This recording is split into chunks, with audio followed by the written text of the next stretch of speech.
Thank God it's Friday. Thank God it's Friday, TGIF, I'm telling you. I'm yours truly, Stanley Nyeringita, and this particular day is the first Friday of December. So definitely a lot is going to be in store for you. A lot is happening on the dailies this particular morning. Matters education, devolution, and health. You forgot something. Oh yes, what? The countdown. Oh, makosa ni yangu. 19 days, ladies and gentlemen, 19 days. Finally, tumetoka from sub 20. Sub 20. Yes, now we are, one and something. Good morning and welcome to Morning Cafe. My name is George Maringa. Thank you so much for making time on this sixth day of December 2024. It is exactly 6 a.m. Where are you watching us from? Please go ahead, tell us. 22047. Our WhatsApp number as well will be on our screens shortly, even on the YouTube live stream. As always, ensure to observe the community guidelines. Welcome to the program. Yes, definitely. Let's take a look at what you're going to be expecting. I'd taken a look at the traffic earlier on just to see how things are going to be looking like. But we'll be back to take a look at the traffic for you. Yes. Right now, though, let's take a look at how... we started matters state of the nation. Yes, how the state of the nation looks like. Yes, and so that you can know who we're going to be having today. We'll be having three gentlemen that are going to offer, or rather, we're going to chime into several topics. Starting with Basil Robert Ngui, a Member of Parliament for Yata constituency, as well as Titus Lote, Member of Parliament Kacheliba constituency, and finally Jimmy Gachagua, a political analyst. What do you want to hear? What are the issues that you would like them to also address? Please go ahead and tag us, talk to us. I am at George Maringa _ you are at? Nyeringita _ as well. Absolutely. Nice. After State of the Nation, what shall we be having, Stanley? We get into the health sector in this country. Maureen Kolenyo, she is the Regional Director of World Bicycle Relief. It is an international non-governmental organization, and we will be discussing how this particular World Bicycle Relief, even for Kenya, it has quite a number of shops, and it is empowering the community health promoters in health promotion. So what it basically does is it gives people in the community bicycles to use, because there are quite a number of these CHPs across the 47 counties. But how do they reach you when you're there deep in the mashinani? This is where World Bicycle Relief comes in. Are they electric? Well, we'll get to know all that, and even the whole training as well. Yeah. Yes. It is that 19 days to Christmas. So how is your wallet looking like? How are you planning those finances? This is one of those times that the guy in the finance department decides your December salary comes in very early. So you're going to be very tempted to spend all of it, and then come January, uko blank. For plausible deniability, they don't want to be the ones on the rough. Yes. Entrepreneurial strategy in festive season. Kumuntu Lillian, also, if you're a business person, what kind of business ideas do you need to have this festive season as well? Stick around for this conversation just for you on Feel Good Friday. On the headlines. Tough terms for 348 shut schools is what is on the headline of the Standard. And we'll be getting more to that, right? Most definitely. Told you for this day, matters education, health, as well as devolution. On the front page of Daily Nation, they have a very serious photo of President William Ruto. They say Social Health Authority deals. Ruto fights back as queries mount. We'll be telling them also why that is happening. On Business Daily, public servants spared tax on expense claims. That is the amendment bill passed by Parliament, and experts warn benefits prone to abuse. Let's go to the headlines. Of course, we're going through the headlines first. We'll be coming to the details later. Kwenye gazeti la Taifa Leo, napenda sana hii headline. Ugonjwa wa Social Health Insurance Fund. Kwenye gazeti la Taifa Leo wana baadhi ya vidokezo, nadhani inamaanisha kuwa kuna mengi ambayo yanaendelea nchini. Yes. And the Star has decided to shame and name 10 county chiefs, 10 county CEOs, because it says 10 governors spent zero on development, saying county bosses, however, splurged on other non-priority areas including travel. We'll be telling you who, as you can see the 10 faces right there, we'll be telling you what especially they focused on, as reported by the Star. Smart people read. The Star. The Star. Yes, it's independent, fresh, and different. Yes. On People Daily, they also go the same headline. This is 10 governors with zero development, 10 governors spent on zero development. Yeah. Same headline here, ladies and gentlemen. They also give you this faces of this gentleman. It looks like the boy child is under CA. Yes, there's no female governor who is on this list. He's that on this speaks list. a lot, maybe. Yeah. Also, People Daily has quite a number of other headlines, well, largely politics as well, and matters SH, as well as sports. I'll be telling you also matters sports in the country, and particularly football. Speaking of football, now, George, in Uganda, the English Premier League is a very big deal. Is that so? It's a very, very big deal.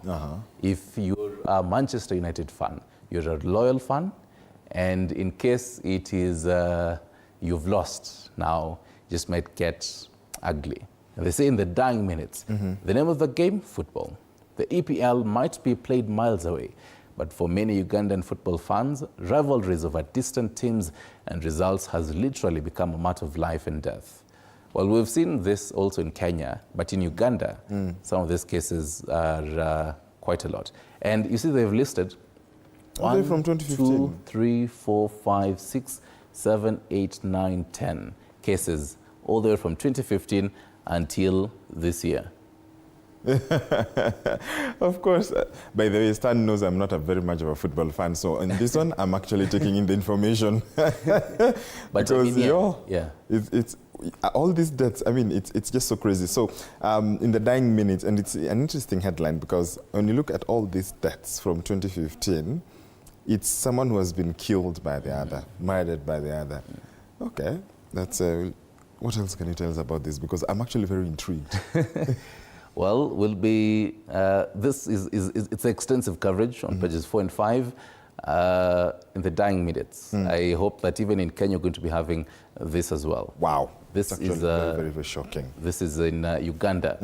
Let's cross over to Tanzania now. How Tanzania can have more local billionaires.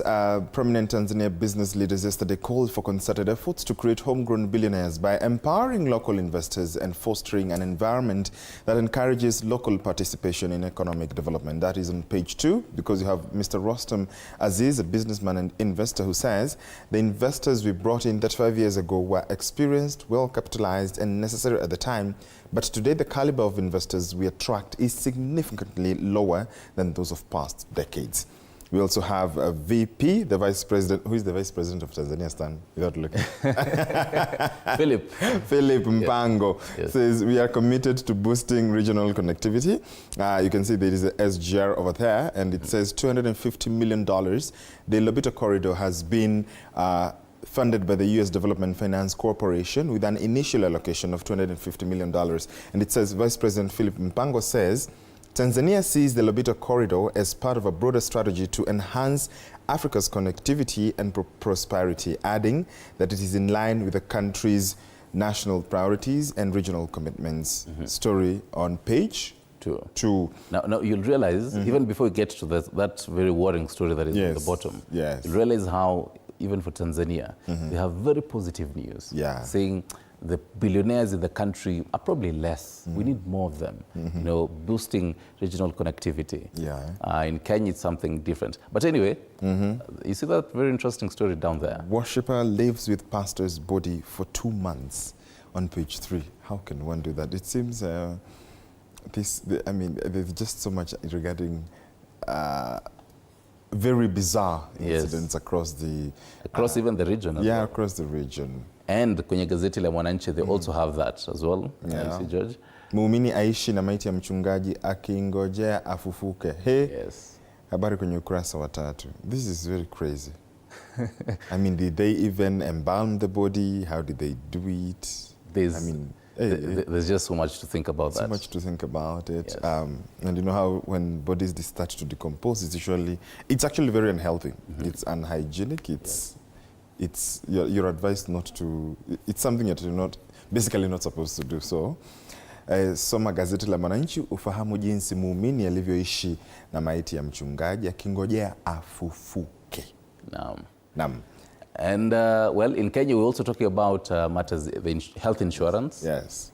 Kwenye gazeti la Mwananchi pia wanazungumzia hayo, nasema masharti yalegezwa. NHIF ya kule Tanzania ya badili utaratibu, wanafunzi wote kusajiliwa shuleni na vyuo, yaeleza mambo ya kuzingatiwa na wazazi. Isn't this what Mr. Skuri was actually suggesting? I was actually going there. Yes.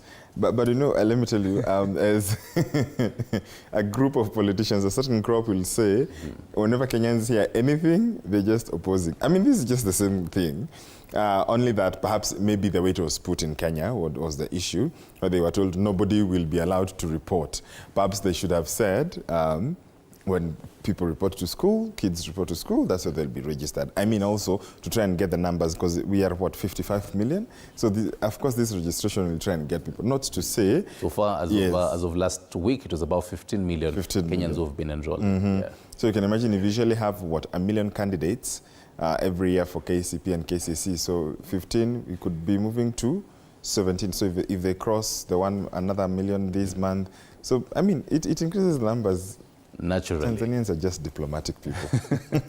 And we love them for that. So 50,400, kiasi ambacho mzazi atatakiwa kwenda nacho shule, kisha atasajiliwa na kuanza kupata huduma kuanzia Januari 2025. I'm trying to do the the quick maths and see. So this 50,000 is actually 2,000 Tanzanian shillings. Yeah, if you divide by 17, 2,000, or even by 21, 2,964.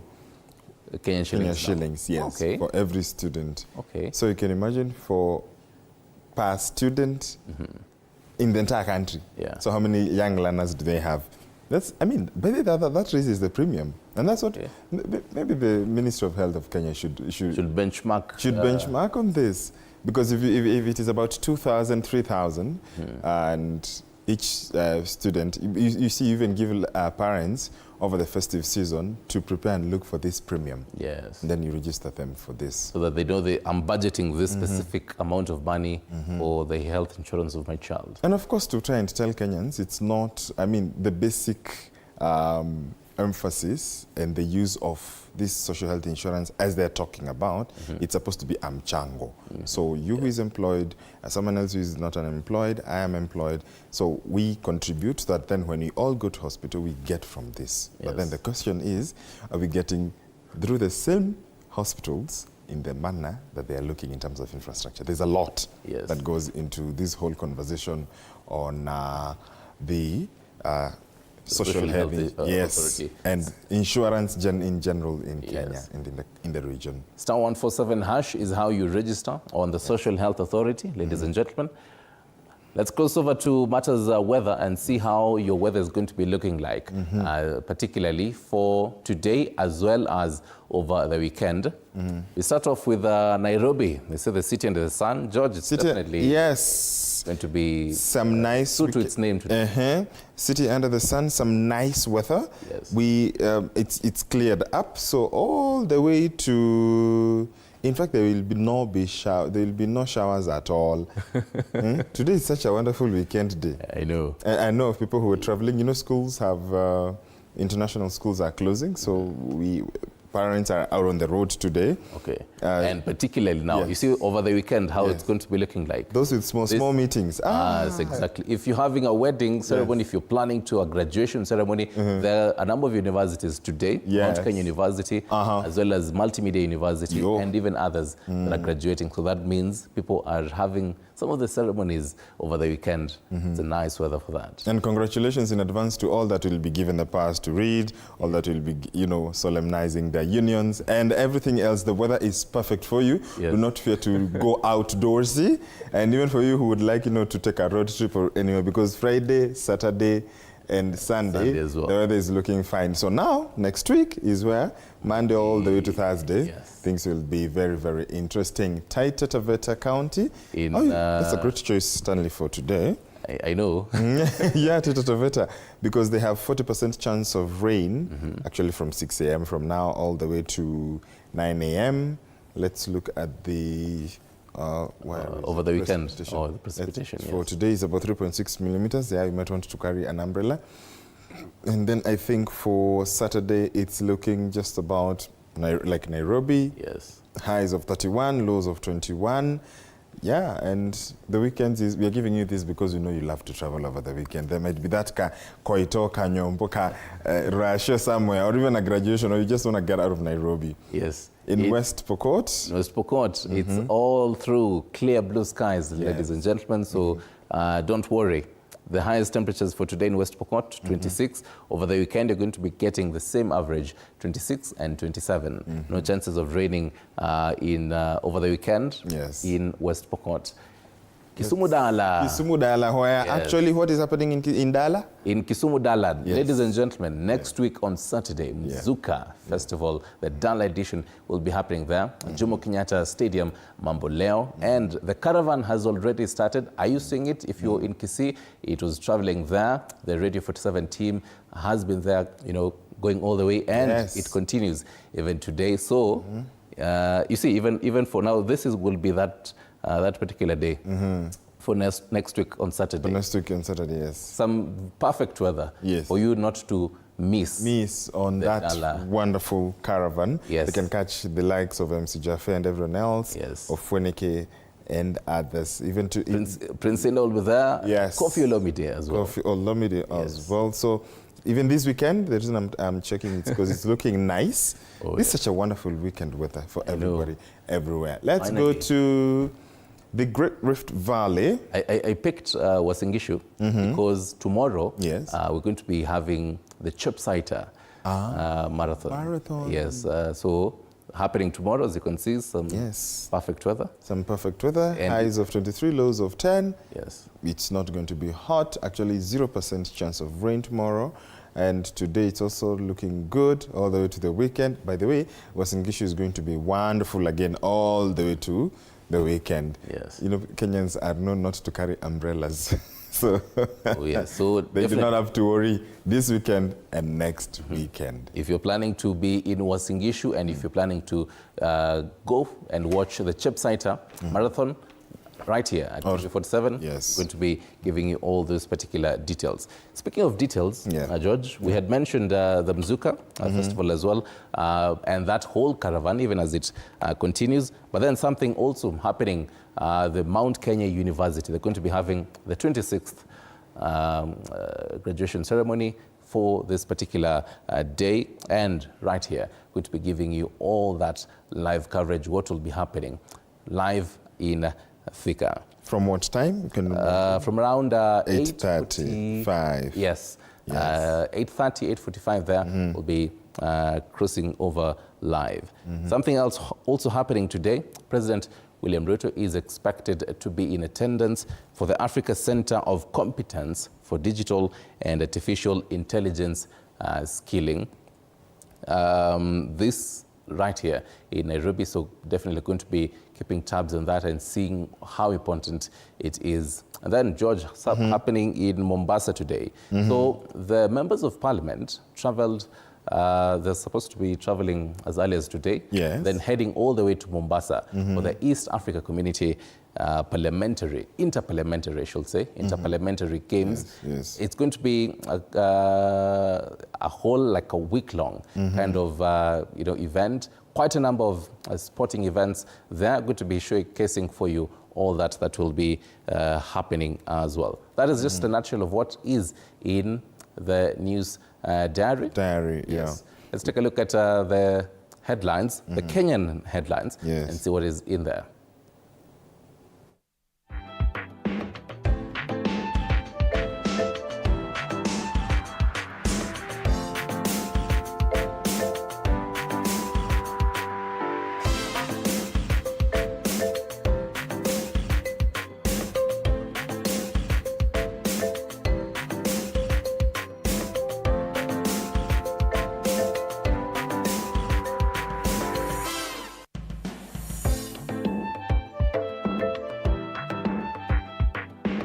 Right. We do start with the Standard. The Standard, which says that tough terms for 348 shut schools and over 300 schools whose boarding facilities were shuttered for failing to meet Ministry of Education safety standards, were each given a report detailing specific gaps that must be satisfactorily addressed, failure to which Cabinet Secretary Julius Ogamba says they will remain shut. Details on page 4. Because he says, if somebody feels that you have closed that section without following the manual or unfairly, or where somebody or an inspector has not visited, the quickest thing to do is even go to court and get it opened. Quite a stern warning there for by the CS Julius Ogamba, and development heat as counties splurge funds on salaries. Oh, actually the Standard went with a different angle on the whole thing. West Pokot, 572.4 million on recurrent expenditure on development. Neil will be getting to more details on that. But let's look at what else the Standard is reporting. Ruto and governors defend a new medical equipment scheme.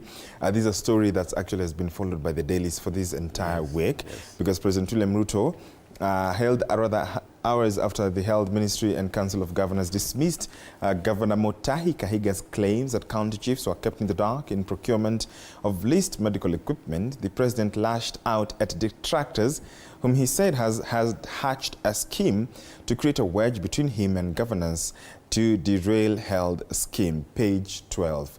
Stanley, looks like our health ministry, our health docket is always in shambles. There actually there is always something happening with that docket. It's very unhealthy. You remember us saying that even the Minister of Health headquarters just doesn't have a title deed. So yes. a lot is happening there. And then now, still on health, unkept promises. Why doctors plan the new strike again? I mean, strikes, chaos in the unhealthy health docket. Yes. It's a very, and of course the electricity system losses are up again, and then you can tell them about that thing. Into matters sports now, how corner Kings Arsenal beat Manchester United. It's not one of those headlines that as a Manchester United fan, you want to read on a beautiful Friday morning like today. Just sip on that coffee nicely. Yes.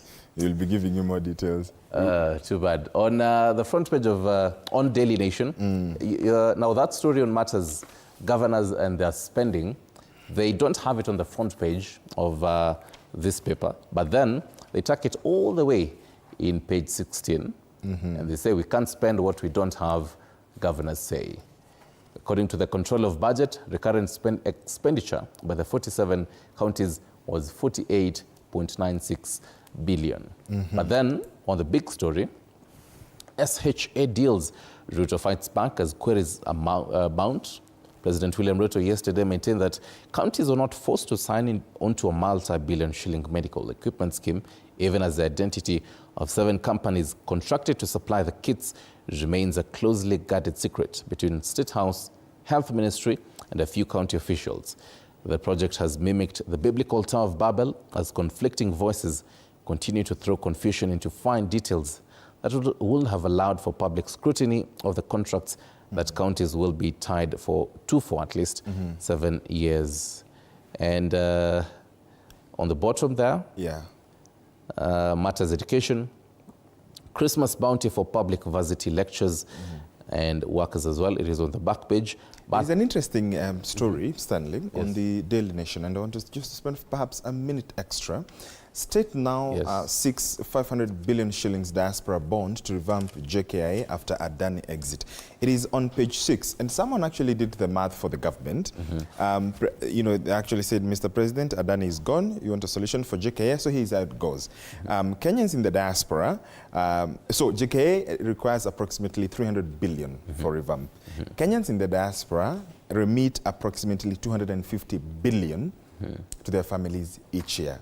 So if they were to dedicate the entire monies they remit to their families to to this bond, a diaspora bond, we have just about deficit of 50 billion to just do JKA alone. Yes, not to revamp. To revamp. So you see, if they remit 250 and the JKA revamp requires 300, that's about 50 billion, which they can recoup from another bond. Okay, so then, and what this does, it creates a sense of, because these Kenyans in their diaspora, there are summer bunnies, as we call them, they will come and they will be able to see what their money is doing. And it creates the sense of entitlement to this country, patriotism, and ownership of government projects. So someone was actually saying, it's actually a Kenyan we've hosted on TV47 before, Danson Mukile. He lives in Dallas, Texas. We met during the state visit, and he was giving these ideas because the diaspora community wants to see development back home, because in these countries they live in, they see how it works.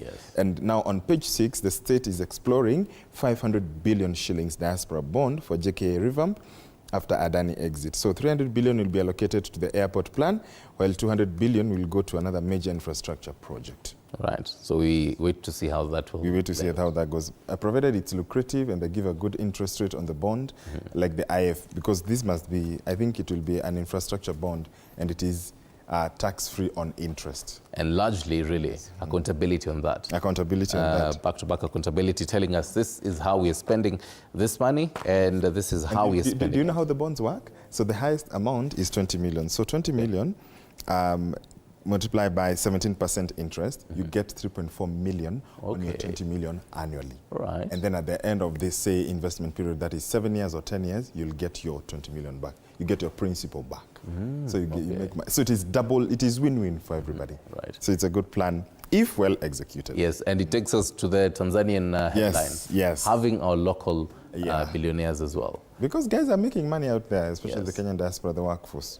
Into matters politics, I know you'll be discussing this on State of the Nation. Yes. Fresh trouble in ODM over pact with the president. Yeah, they are, you know, and then it's also reported that the Kenya Kwanza camp has issues because the ODM broad-based core members seem to be gaining more and speaking more on behalf of, rather gaining more on this government, from this government.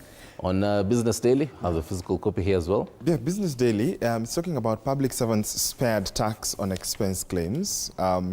So the number of employees in the public service, according to SRC, is just short of 1,992,900.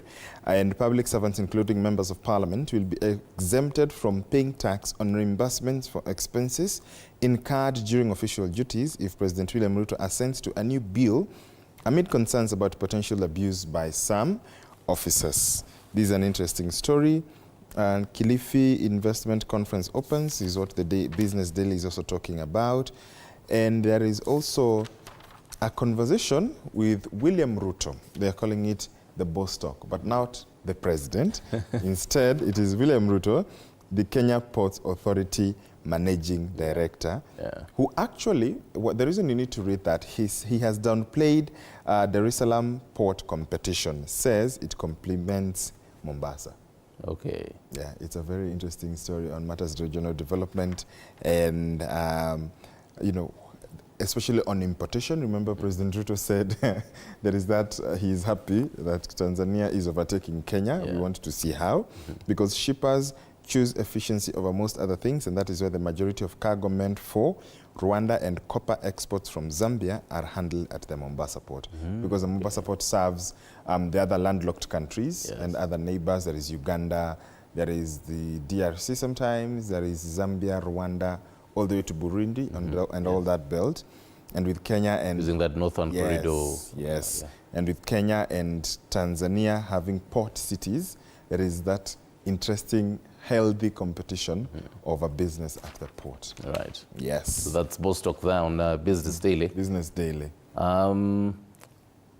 Kwenye gazeti la Taifa Leo sema ugonjwa wa Social Health Insurance Fund, kifo cha kodolea ugonjwa macho baada ya tovuti ya kuidhinisha huduma za upasuaji kukosa kufanya kazi. Ni gazeti la Taifa Leo, wakurugenzi. Baadhi ya wagonjwa wanaohitaji upasuaji walazimika kulipa pesa taslimu licha ya kuwa wanachama wa bima ya SHA, huku wengine wakiambiwa kujaribu baadaye mtandao wa SHA ukirekebishwa. So basically some patients are being forced to pay cash in advance.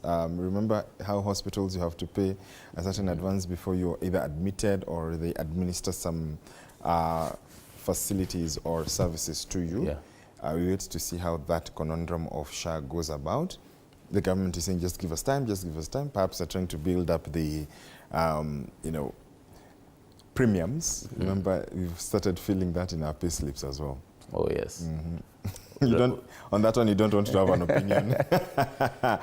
Let's go to... Yes, now, arguably, one of the biggest conversations for this day, 10 governors spent zero on development.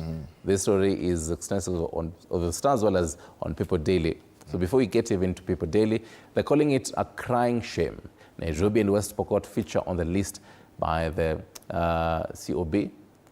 Nyakango, a second time. Stanley, can I tell you what Control of budget there. Yes, what we'll expect from here. Because, okay, so what the control of budget does, she raises a query in the control of budget report. So if you do not submit, say, receipts, and even the guests will tell us later on State of the Nation, including Mheshimiwa Lote, you submit receipts or you submit the records. If it does not show anything to do with the development, the CoB raises a query. So you're supposed to respond to that query. You can be sure that all these 10 governors today and in the coming week, they will all say, we had this, it was not recorded, it was not captured. That's how they usually mostly say. But they are Kajiado, Nairobi, West Pokot, Uasin Gishu, Kisii, Baringo, Elgeyo Marakwet, Lamu, Tana River, and Nyandarua. And so as you say, this particular receipt, so what the receipts that Nyakango had is on non-priority areas, including travel. Yes. Okay. You will see. You will most likely see. They will come out to defend themselves. As early as today. As early as today. You watch out for next week when you do this, you will see. All right. All over, defending themselves. So something happening tomorrow, George, is the Football Kenya Federation presidential elections.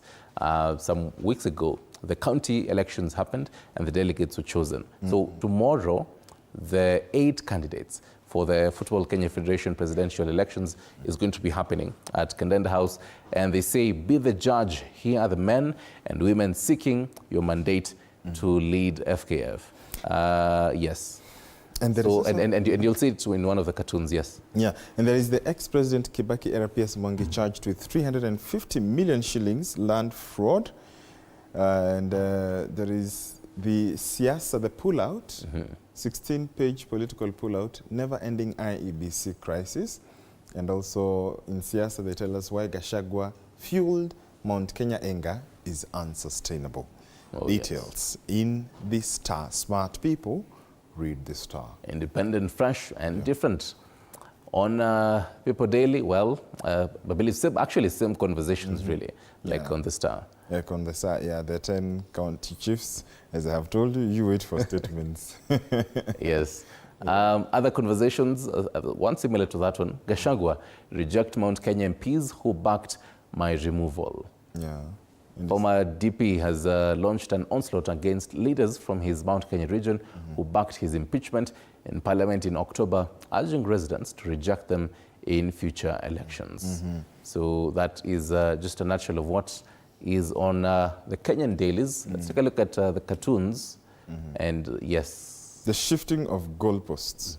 And you can see there is a gentleman in counter suits. You will know what that represents. There is this one. There is also that one with the famous hat. Yes. It's a God Papa there. God Papa. As well as a counter suit. Yes. As well. Yes. Yeah, a counter suit as well. And who is this doing press-ups? Well, he's listening to the ground. He's listening to the ground. This one is listening to the ground. Yes, he's trying to listen to the ground. Yeah. But he's on the wrong side of the pitch because the goalposts have definitely been moved. Yes. It is the IBC circus. As George says, you can try and decipher who these gentlemen are. And on what I was telling you on the Star, so this is the Football Kenya Federation. That box on where you cast your ballot has actually been broken. So that again speaks largely. This gentleman is one of the presidential candidates. Now this is the current president, Nick Mwendwa, and it's as if Now, this is Doris Petra. Okay. She's also one of the candidates. And now they're saying and suggesting that, she's being used as a puppet. Yes, and this is the famous McDonald Mariga. Yes. Yeah. So something to ponder about for lovers of sports as well. We're going to be unpacking this from our sports desk on what this means. Back to matters politics and state of the nation. State of the nation, executive holding on resources, and ODPP just staring, saying, because there is this, a gentleman says, will not interfere with other independent institutions, and the Office of the Director of Public Prosecutions seemingly in awe of that statement, because the executive is still holding on to the resources. Who do you have here? It says Ruto and his pet. And there is ODM, which is the parrot, and it says, I had written in my manifesto that you will win. That's the reason I will not oppose anything you say. Food for thought right there. Oh, yes. Some very interesting caricatures this morning as we wind up this morning newspaper highlights. Oh, yes. So even before you also tell us who's going to be on the panel, one gentleman who has been on the panel religiously on Morning Cafe for the longest time, a gentleman that I have personally interviewed. His name is Kamau. This gentleman passed away a few days ago, and his burial ceremony is today. Producer Mary tells me that she's going to be attending this. If you can have, just to remind our viewers who this gentleman is, and just to remember how his life and moments. Yes, and how he even shaped conversations actually prior to the general elections and even after, just giving us his views. If we could have that.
In this particular morning show, and for Kamau, for the friends and family, may his soul rest in eternal peace. Indeed, may his soul rest in peace, and we will be represented by our very own Mary Washuka, our producer, who will be attending the funeral. Thank you, Mary, for that, and our condolences to the family and friends. Oh, yes.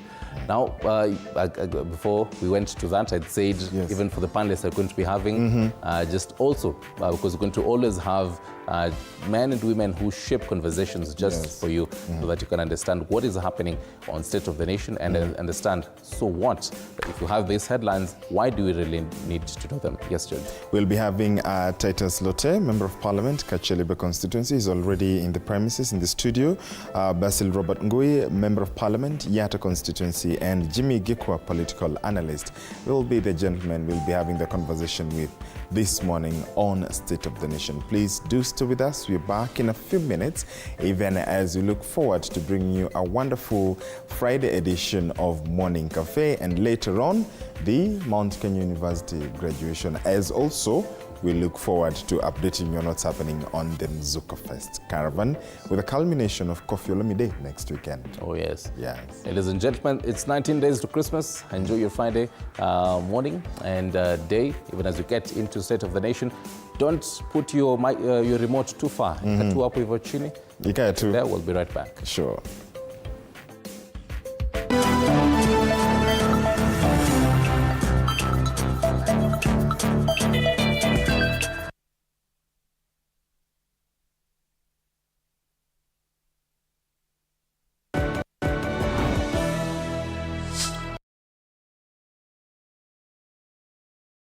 Discover.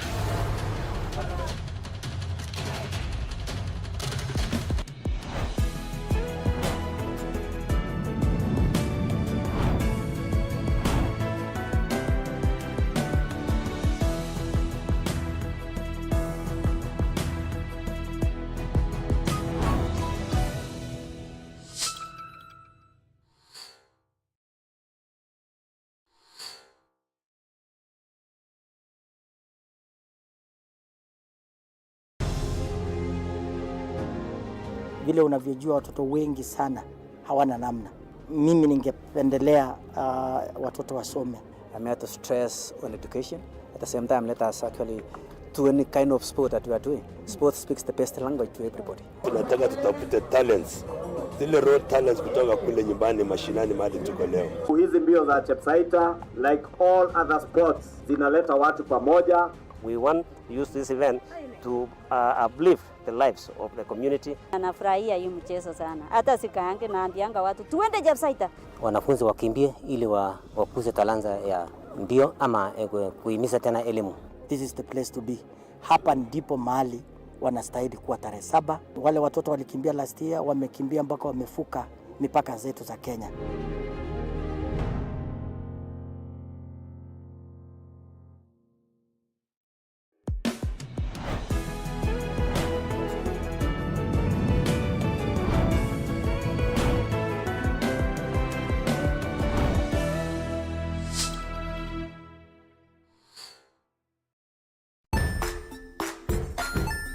Hey there, friends. Welcome to Kids on the Block, where fun and imagination come alive. We dive into magical world filled with exciting adventures and awesome friends. What position were you in? I was number 2. What position were you? Number 1. He decided to cross the bridge by his house and look for food on the other side. We're going to do half cup of chocolate chips, and the other one, we're going to do half cup of the blueberries. So, grab your imagination hats and get ready to explore with us. Join us every Saturday at 9 a.m. for new friends, amazing stories, and tons of laughter.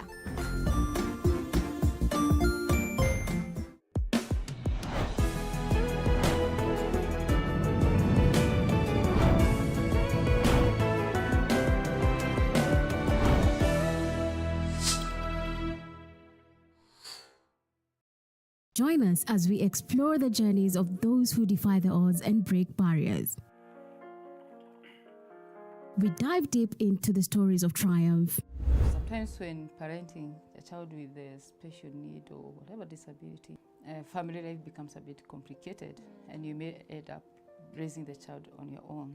Here, we inspire. I have a farm which one we showcase with other dyslexic youths and autism, how to farm. Motivate. It's never easy, but what we do, the best thing is to work with another parent who has an elder child than yours. And break through the barriers one story at a time. Push your boundaries beyond the limit. Saturdays at 8 p.m.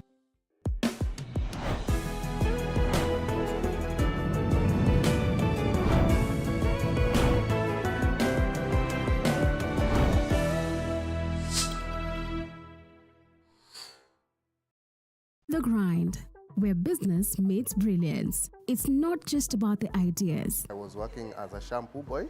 I used to wash clients' hair on the sink. It's about making them happen.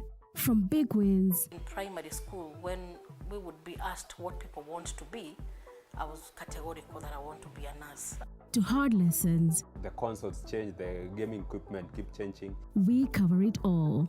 Tune in to The Grind, where every episode is packed with insights. The person who is serving customers, always be a customer-centric. Strategies. When you pay attention to detail, you get luxury items. And stories to fuel your ambition. Don't just dream it, grind it. Mondays at 7:30 p.m.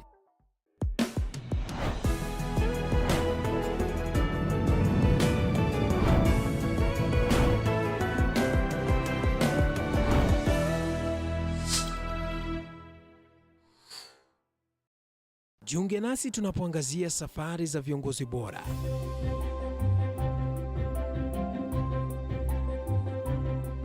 Kutoka kwa ushindi mkubwa hadi masomo magumu. Wakati wetu kwamba wasichana si wa kusoma, ni wa kuolewa, ng'ombe ipatikane, wazazi wakuwe watajiri. Tunashughulikia yote.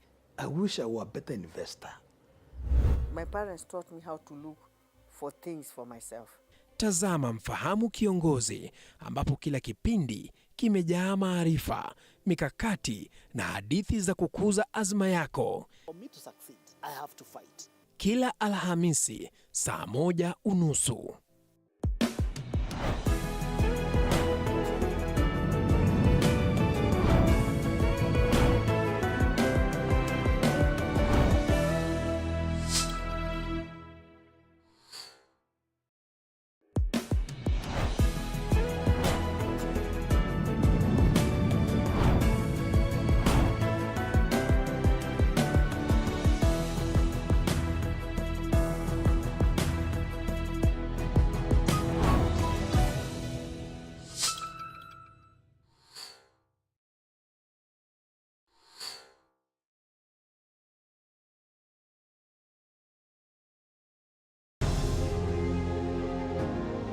Vile unavyojua watoto wengi sana hawana namna. Mimi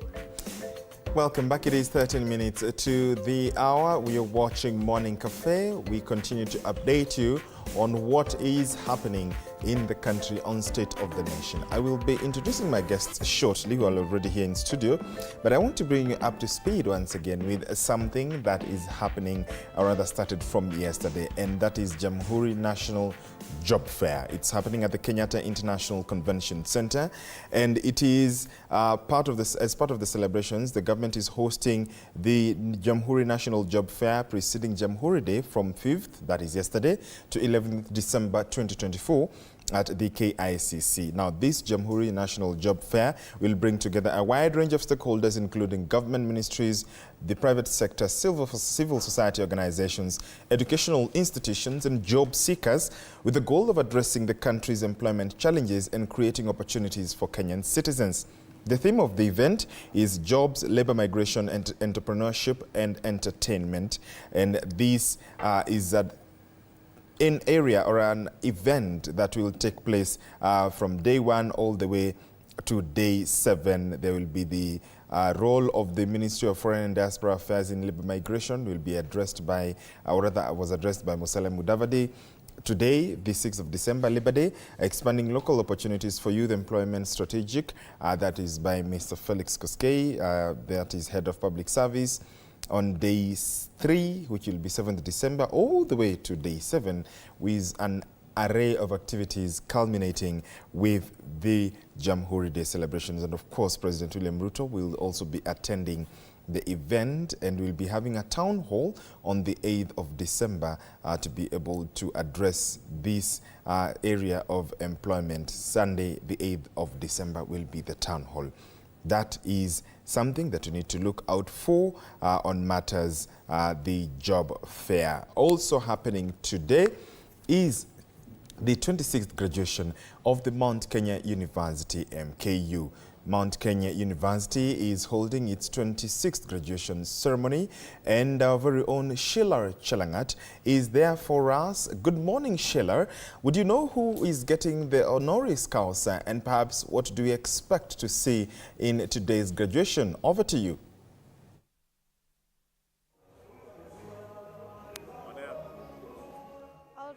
Good morning and greetings, George Maringa. We are coming to you live from the Happy Valley grounds here in Thika, Kiambu County on this 26th graduation ceremony for Mount Kenya University, where almost 5,000 graduates are waiting their graduation. This is a day they have been waiting for eagerly for almost 4 years now, and they're looking forward to having, their degrees conferred to them. And so this particular day, we would be having Ambassador Eunice Kigenyi, who is the Deputy High Commissioner for the Ugandan High Commission here in Nairobi, as the guest speaker for this particular event, as well as, listening to the Vice Chancellor as well as the Chancellor. The theme for this particular graduation on this day is that it is the internalization of university education towards development of a competitive global workforce. And so it is quite a hive of activities here at the Happy Valley grounds as final preparations are ongoing just before the commencement of the 2024 graduation. It is the class of 2024, and therefore right now it's just final preparations. At about 7:30 we would be having these graduates now begin to go into line as they make their proceedings towards this particular ground, and then from there we would be waiting the arrival of the Vice Chancellor as well as the Chancellor and the guest speaker, who is Ambassador Eunice Kigenyi. And so for now, George, we take it back to you in studio as we await this big day to happen for the class of 2024 here at Mount Kenya University. Stand by, of course, for the live coverage as from 8:45,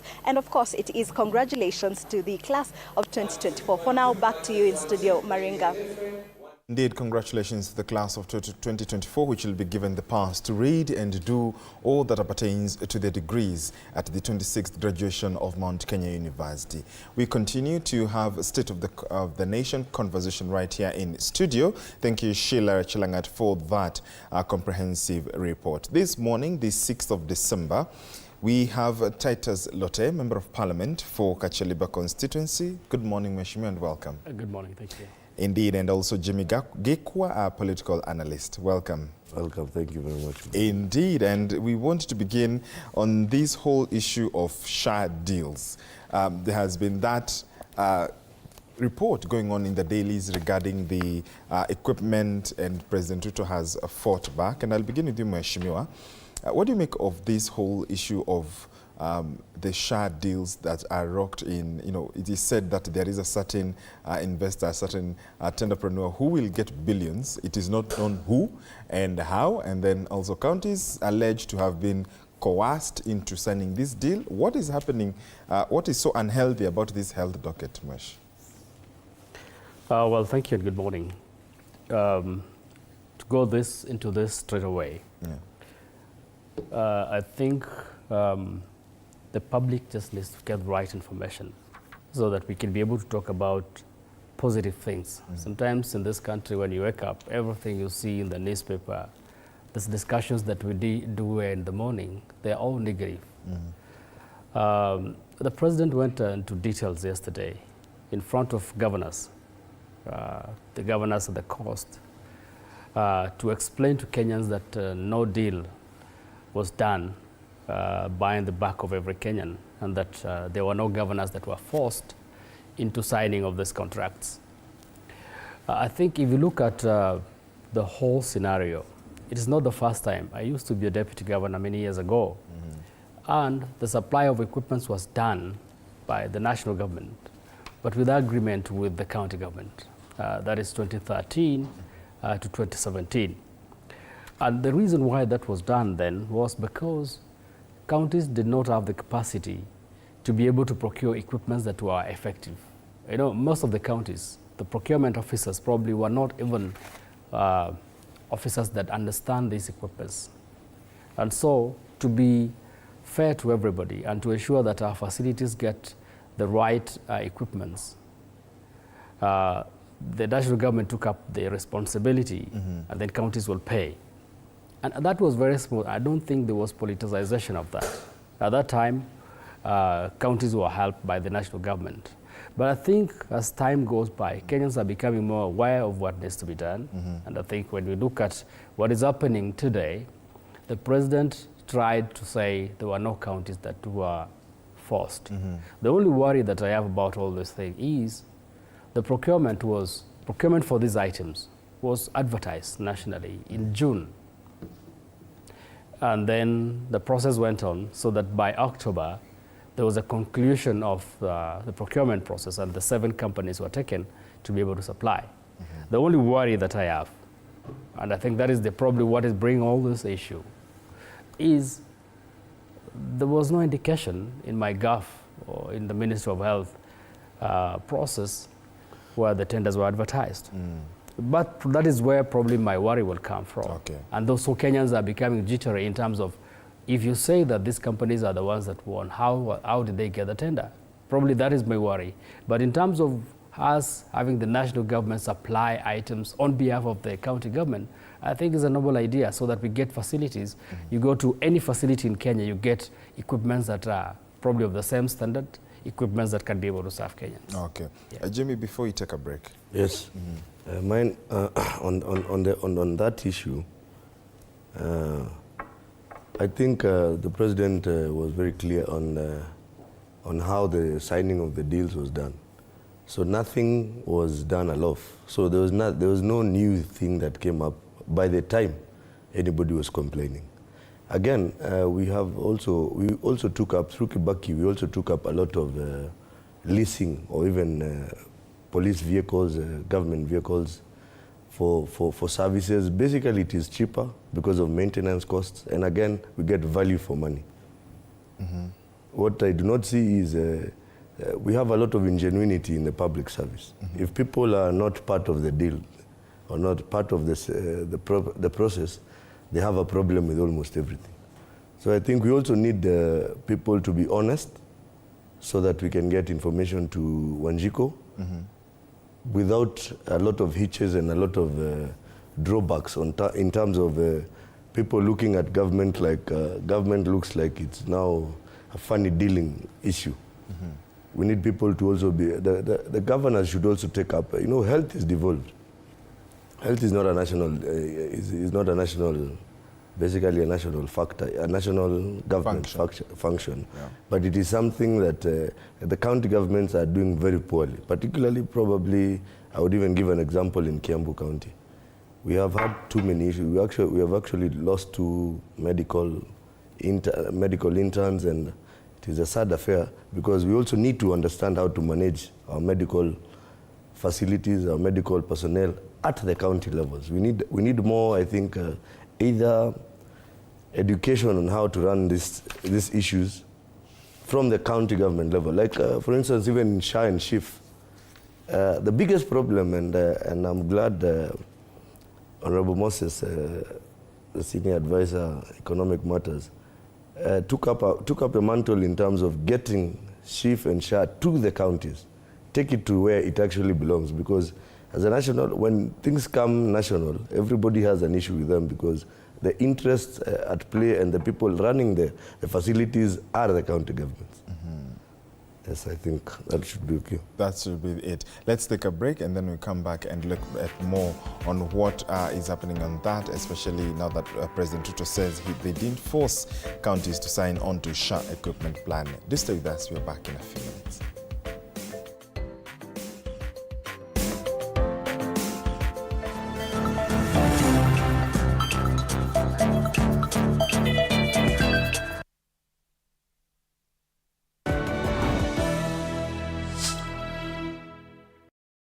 It's official.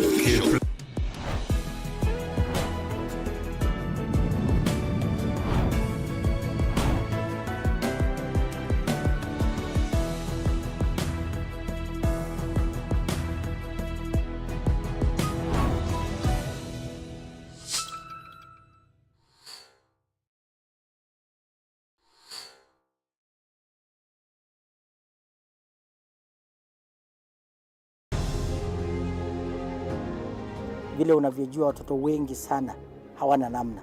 Mimi ningependelea watoto wasome. I'm here to stress on education. At the same time, let us actually do any kind of sport that we are doing. Sport speaks the best language to everybody. Tunataka tutafute talents.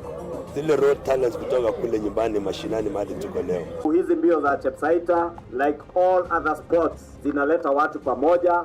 We want to use this event to uplift the lives of the community. Anafurahia hii mchezo sana. Hata sikaange naambianga watu tuende Chepsaita. Wanafunzi wakimbie ili wakuze talanta ya mbio ama kuhimiza tena elimu. This is the place to be. Hapa ndipo mahali wanastahili kuwa tarehe 7. Wale watoto walikimbia last year, wamekimbia mpaka wamefuka mipaka zetu za Kenya.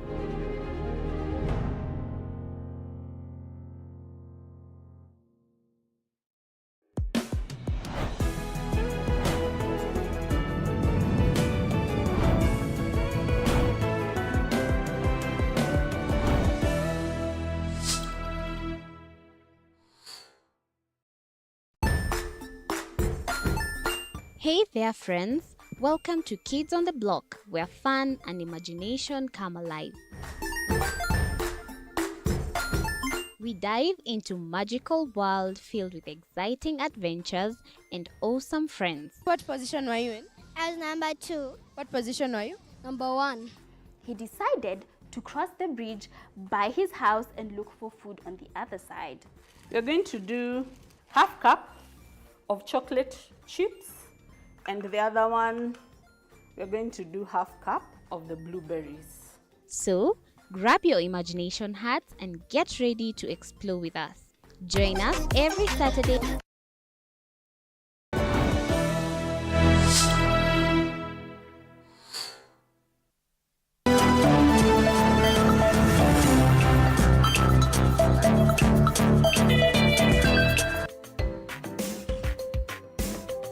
Just a day after the Council of Governors Vice Chairperson Mutahi Kahiga opined that counties were coerced into signing the contracts for the supply of medical gadgets on alleged lease terms under the National Equipment Service Project NESP, President William Ruto has strongly refuted the allegations, insisting no governor was forced to sign the contract and that the process was voluntary. Anybody who says they were forced by the national government to sign whatever contract, those are conmen and they are liars. Because Mungaro is here, Abdul Samad is here, Fatuma is here, they are governors. There is nobody who forced them to sign any contract. That is the truth. Nobody was forced. According to the Ministry of Health, the National Equipment Service Project NESP was a transition strategy following the expiration of the Medical Equipment Service MES in December 2023, which was also embroiled in a 63 billion Kenya shillings controversial lease scandal. The Health Ministry further states that it partnered with the CoG and adopted a fixed fee-for-service FFS model to allow vendors to supply, maintain, and upgrade state-of-the-art equipment at no upfront cost to the county health facilities. The procurement of any equipment, the one that I see people talking about in the media, there was a procurement process. It was carried out between the counties and the national and the Ministry of Health. At least 37 counties have signed agreements with the Health Ministry for the supply of the gadgets. It is alleged that under NESP, the unknown supplier will install machines to county-owned hospitals and will in turn receive payments directly from the Social Health Authority. The government says 7 qualified bidders were awarded contracts in October 2024 after the tendering process, which was as per the Public Procurement and Assets Disposal Act. There is no obligation on any county to get any equipment from any supplier. There is no one supplier. I think there are 7 or so suppliers. And there is no obligation on any county. The Social Health Authority says it will reimburse facilities for the gazetted tariff amounts and that the FFS model fosters transparency, efficiency and sustainability while enhancing healthcare delivery nationwide. Meanwhile, Deputy President Professor Kithure Kindiki says the transition to Taifa Care is an integral part of the government's pursuit of the vision of delivering quality healthcare for all Kenyans and is a key pillar in the bottom-up economic transformation agenda, Better. Elizabeth Atieno, TV 47. Thank you, Elizabeth, for that. My guest still here in studio, the Honorable Titus Lote MP Kachaliba, as well as Jimmy Giko, political analyst. Mheshimiwa, this issue, the bone of contention seems to be the identity of 7 firms contracted to supply equipment, which remains a closely guarded secret, allegedly, between State House, the Health Ministry, and a few county officials. Should such information be availed to the public? What is the bone of contention in terms of the identity? Should everything be made public from start to finish in terms of how this deal or how this equipment, SHA equipment plan is onboarded to counties? You know, if you look at our constitution, it's very clear in terms of how Kenyans are supposed to be informed. And surprisingly, or fortunately, Kenya is one of the most literate society in the region. And our constitution is also very progressive in terms of how we're supposed to get this. Every Kenyan is supposed to know, and that's the reason why we say it's above board. Anything that's above board basically means that everybody is having information on who is supposed to be the supplier and who is supposed not to be the supplier. So the issue that comes out that this is a close-guarded information is wrong in the first place. But I also want us to think as Kenyans, are we over-sensationalizing everything that comes our way? Because that probably is what is hailing this country. We're becoming so sensitive to levels where we kill our own development. And I'll tell you, the president has been very clear today, yesterday in the Coast region, and he even pointed, you know, now he went to levels where you is able to confess, like we do in church. Like we've got the governors here sitting, Mongaro is here, Achani is here, or others are here.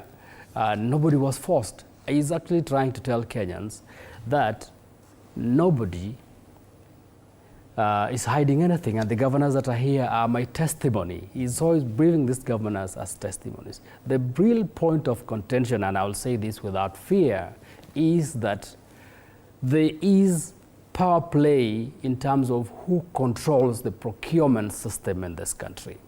Every governor is complaining, and especially those that have made noise, because they were not given the opportunity to control the procurement, because that is where they will also make a kill. And so they believe that the national government that has now done the procurement on behalf of the counties is making a kill. And the reason why you find this information now coming out to the media and to the public that is close-guarded. Probably, if we go out for the reality, we might find that it's not as closely guarded as it is supposed to be said, as it is being said. We are only trying to mud everything. I will say this model, and I wish to appreciate that the Council of Governors came out clearly. The CEO and the chair, the chairman of the Council of Governors, say this is a good thing that is being done. Because one, counties that have been struggling with issues to deal with capitation, with issues to deal with financial flows, will not have to look for money and get these equipments, because the mechanism is that the suppliers, the 7 suppliers, will give these equipments for free upfront to the county, so that the counties can put more of their energies in dealing with the patient's health and not dealing with the machines. And then later, probably then the payments could come, which is a very good model. I think if all of us could be given those models, even at our own individual capacities, we'll be very happy that you are given a vehicle, or you are given a house, or you are given a business to run, and then you pay later. Everybody will go for that. And I think we need to let us look at the positive part of the thing, instead of looking at the shenanigans that come around, because the shenanigans basically falls down and comes all the way to who controls the procurement. And that is what the problem is. The governors are making noise, not the public. They are making noise because they are not given the opportunity to procure. And if they are given the opportunity, they will actually say this is the best model because it is from the procurement that they make their percentage. Jimmy, yeah, I see you agreeing with Mheshimiwa. And SHA, or rather the Social Health Authority, the acts that were passed include setting up a fund for improving health facilities. Yes. So ideally, it would be expected that then counties would be able to welcome this move, right? Yes. But the opposite is happening. What I think is, like I said, there's a lot of ingenuity, and I would back Mheshimiwa on one issue. For any tendering process in this country, there's a regulatory authority called PPRA. In the deal that the deputy CoG chair, who is Mr. Kahiga, whose political affiliation and inclination also describes a lot. They're more of trying to sabotage government, which is wrong. And I think it is a bad precedence in terms of you are given the equipment. County governments are taking 18% for nothing. Okay, basically not for nothing, but it is part of the kitty that they are getting. So the 82% is going back to the suppliers. I do not see what deal. You're not being given the job to do maintenance, because we also have a very big problem with our medical infrastructure in this country. Our doctors in the public sector, particularly, because most of these problems are coming through because of public facilities, are the tenderpreneurs of the facilities that go hand in hand with our national government facilities. So when you hear some of these noises, it's because they are also part and parcel of the reason if these things do not work, then kickbacks and follow-ups and stuff like that, money chains will go down, because there is no day you will go to a public facility where I am getting 82% and tell me this machine can't work today, so let's govern the 18%. So it will be next to impossible. So basically, we have a lot of ingenuity, and I think Mr. Kahiga, as the vice chair is being very ingenuine in terms of what is telling the Kenyans. We need people of honor in terms of even understanding that we cannot politicize a very sensitive part of our system, which is health, which as we speak right now already has issues with trying to get people to SHA rollout, which is happening now. I'm glad I saw in Mombasa yesterday. It was also the governor himself started the mass registration. I've seen it in our member of parliament, Kikuyu constituency. That is the majority leader for Mheshimiwa here. People are now starting to understand. We need a lot of information, and the correct information. Because again, I also saw the former governor of Mombasa, the CS mining, His Excellency Joho, also say we cannot run this country on social media. We cannot just wake up every day and you're on TikTok and somebody is telling you something. We also need to start scrutinizing what is good for this country. Why are we being emotional over issues that are not pertaining? You see, either way, it does not add to our food basket, neither does it add to our pockets. That you got the wrong information, and you want to insinuate you understand. It is very wrong, and I'm still very skeptical about having what the CoG and the CoG should also call out their vice chair through I'm sure they have a chair for medical, the chair for health. Should come out and tell this country what the truth is, because under oath, His Excellency the Governor of Nyeri, Mutahi Kahiga, actually lied to Kenyans. Okay, so let's look at the page 6, which talks about states exploring 500 billion shillings diaspora bond for JKA revamp after Adani exit. Mheshimiwa, the bond, this would be an infrastructure bond, and there was even a calculation by one ex-user who is Dan Sonomukile, lives in he's a diaspora member. And he says, Mr. President, Adani is gone. Do you want a solution for JKA? In Taita Taveta, you asked for an alternative, and I believe I have a solution that's worth considering.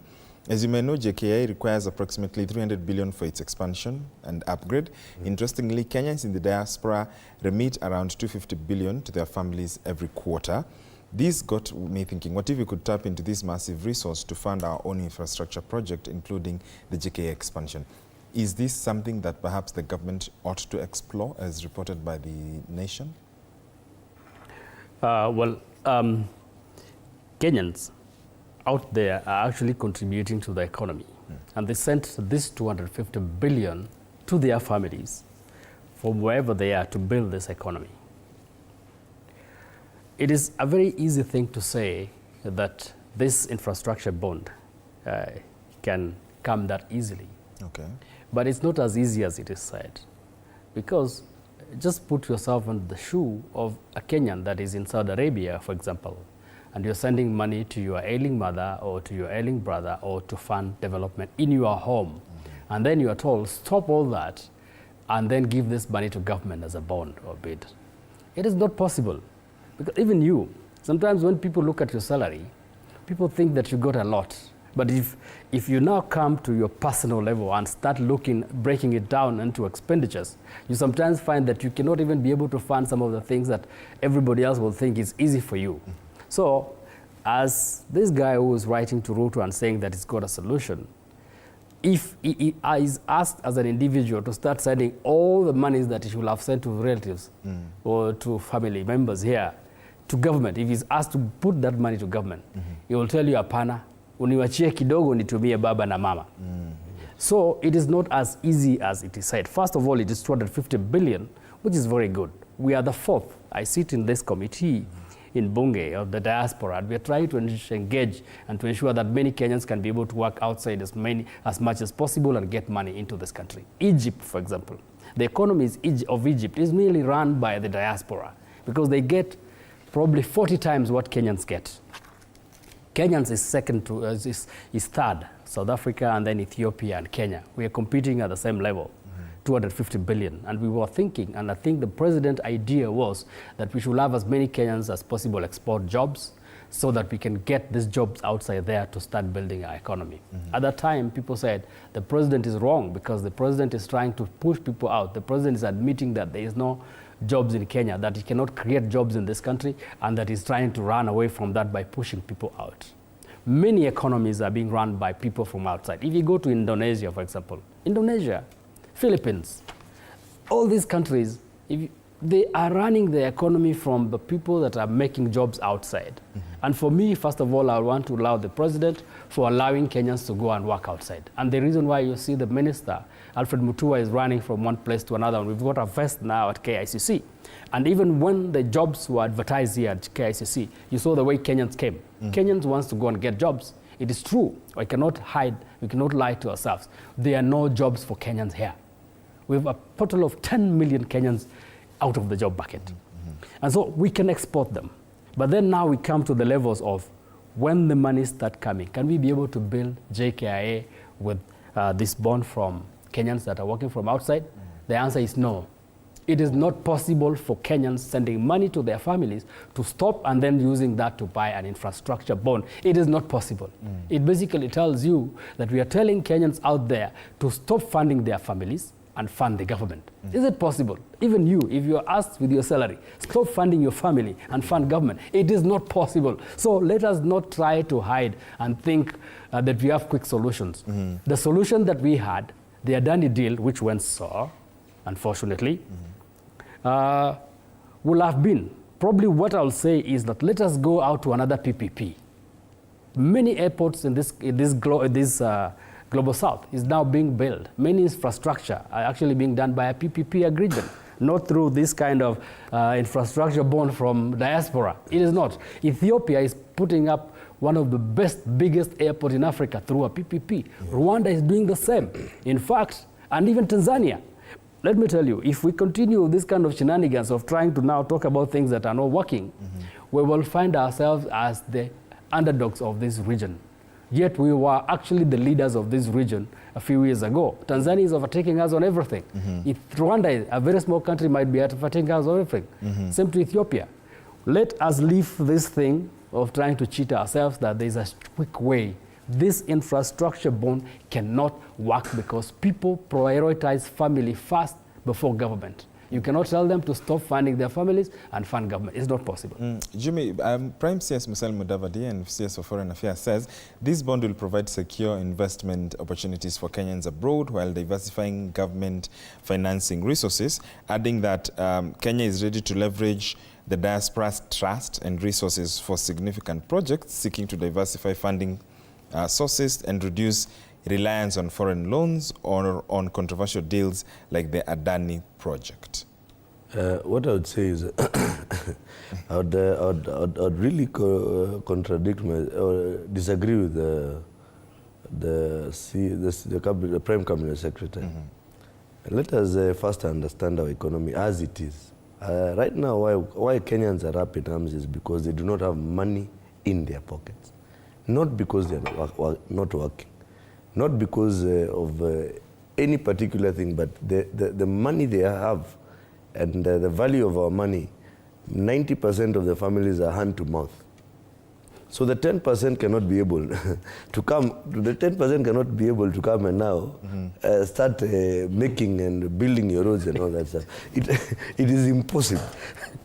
We also need to be true to ourselves. And I saw he quoted the Israel bond. And Israel is a first world country. We also need to be practical in terms of tell government, as much as you have ideas, can you please go out of the scope? It is good they are thinking of the bond, but is the bond only, like Mheshimiwa said, the PPRs, the public-private partnership. It has worked in 90% of our countries because it is something that has value for money. How many Kenyans, even abroad, even the ones living in America, have a white-collar job? We're talking about truckers, we're talking about caregivers. Where do you expect to get that kind of money? Even the 250 billion is, in a nutshell, what you see directly. What comes through there are very many ways of getting money into this country. Not necessarily money laundering, but there are funny things that I see even in Nairobi, where money is sent without government even understanding. So it's not taxable money. So unless we have systems, we need to also be true to ourselves. We need government to also open up the box. Because now, when they were doing the Adani deal, what brought strife in the Adani deal was it was too secretive. What needs to be done is we have floated bonds. We have floated bonds before, and they have worked for us. Some almost finished our country. If we didn't get the Euro bond last year, if we didn't pay, or rather if we didn't get a deal to kind of and sort it out, would be taking $1 would be around 300 bob to the Kenya shilling. So some of these things, I think people are doing a lot of hot air and trying to everything that is not working. We need people also who are innovative, because again, we have a market that has not been tapped by our government. There's something called cryptocurrency. I'm not seeing government do anything on that. And from my understanding, there are a lot of resources on that line. People are also making crazy money through that line, but it is unregulated in our country. So I do not see, I've not even seen an office or a business that you can pay using crypto. But worldwide, it is acceptable. Worldwide, it is funding actually projects even in places like America. So I think it is more of too speculative, it is a funny way of thinking. Sorry, you're about to say wishful thinking. Not even wishful. It is those ones it should not even come to the mouth from Prime Cabinet Secretary. We need tangible solutions with people. We have so many technocrats in government. I do not understand how we do not get people sitting down and trying to calculate and doing what is supposed. Why do we even have advisors for the president? So in your opinion, should Adani come back?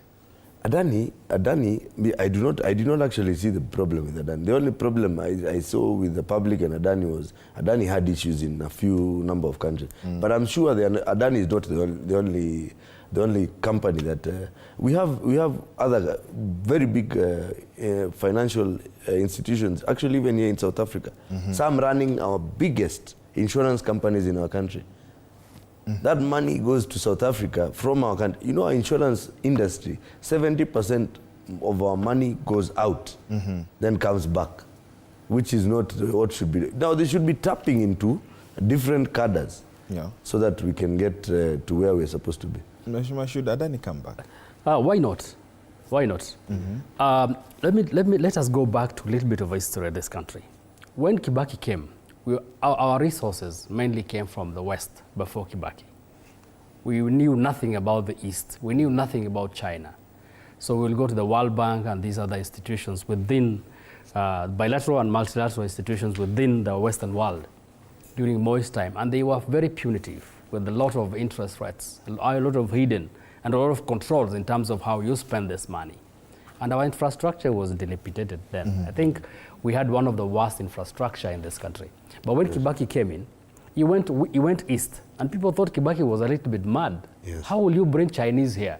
Look, from when the time Chinese came into this country, the Western world went berserk, and they said it was all wrong for you to start working with Chinese. But look at even Nairobi, the infrastructure we see in Nairobi now, including the expressway, including the Thika superhighway. It was done by the Chinese. And now everybody knows that Chinese can be able to deliver at a cheaper cost without a lot of controls. But that time, Kibaki was falsified. In fact, even me, I believe that Kibaki was taking this country in the wrong direction. But I think everybody now believes otherwise. So even this Adani deal, who is this that's rejecting the Adani deal? Like he says, probably the only thing that was wrong about Adani is the controversies to deal with the secrecy of how the tender was done. But Adani is a company that is reputable. For Adani to become the one of the largest companies in the world basically means that it has grown through ranks. It has not grown through racketeering, like people will want to believe. It must have grown through ranks. Probably the only people that are making a lot of noise about Adani is the West. Probably the West is believing now and seeing that the East, India and the likes now, the smaller economy have companies that can now be able to finance us. And so they make a lot of noise. And then Kenyans take the cue and they start putting all this thing. If Adani deal was not a corrupt deal, then Adani deal was supposed to be. In fact, I'm told that Tanzania is using the same Adani that we are rejecting here to build its infrastructure. And soon we will start going to Tanzania. Already you are told that Tanzania is overtaking Kenya in terms of the post management to Uganda and to Rwanda. Why are they overtaking us? It's because they are consciously investing into their infrastructure. If we start now telling us that we want to tell Kenyans from abroad to start now investing in government, they are the ones who will build our economy, we are lying to ourselves. The others, our peers, are using PPPs. They are using the likes of the Adanis. Let us not so much listen to the West. Sometimes the West have their own agenda. And so when they realize that you are going to break through, probably through deals such as Adani, then they start saying Adani is wrong. Probably Adani was wrong in the US. It does not mean that Adani is wrong here. It does not mean that Adani has been wrong since through when it built its economies across the globe. So Adani can come back. Adani can come and invest in this country as long as the deals that are done by Adani is above board and that the Kenyans are going to get value for their money. I do not see a problem of us not having Adani to build our airport. In fact, recently I came from abroad, from all these airports, and when I landed, you know, our JKIA is a tent. It's actually a tent. 55 billion. It's actually a tent. Spend 55 billion to do that funny thing. You can basically use a razor blade to cut through the roofs of the international arrivals, the one that is close to the parking space. It is totally a tent. And here we are saying, oh, let us continue. We are the regional leaders, or we have the best. We will be trailing in this region very soon if we start taking ourselves to a lot of noise than a lot of work. Adani can come, improve our airport, build jobs in this country. Actually, it's good, Mheshimiwa. Now, I didn't go abroad, but I went to Uganda. Uganda are doing double what we have at JKIA. I'm telling you, our infrastructure as it is what I saw in Uganda. There was no big difference. And we want to try and tell these people that you guys are, number one from where? we have our own very wrong sense of entitlement. And I'm not seeing people, that is why I said, I think I lauded what Governor Joe said. Because we can't run this country on TikTok and all that stuff. We need the president and the presidency. And particularly, now that we have two people who can sit down and understand each other in terms of, the elites. They can come up with hard decisions to make this country move. Why Kibaki moved to the east is we had cheaper even concessional loans. Now we've gone back to IMF, and I'm glad there was a change of guard in the Portus. So I'm sure some bilateral trade and agreements done by our country and probably some of the things that were signed on coercion might either go down. I'm actually very happy about Trump. Not that I supported him. I was more of a Kamala person.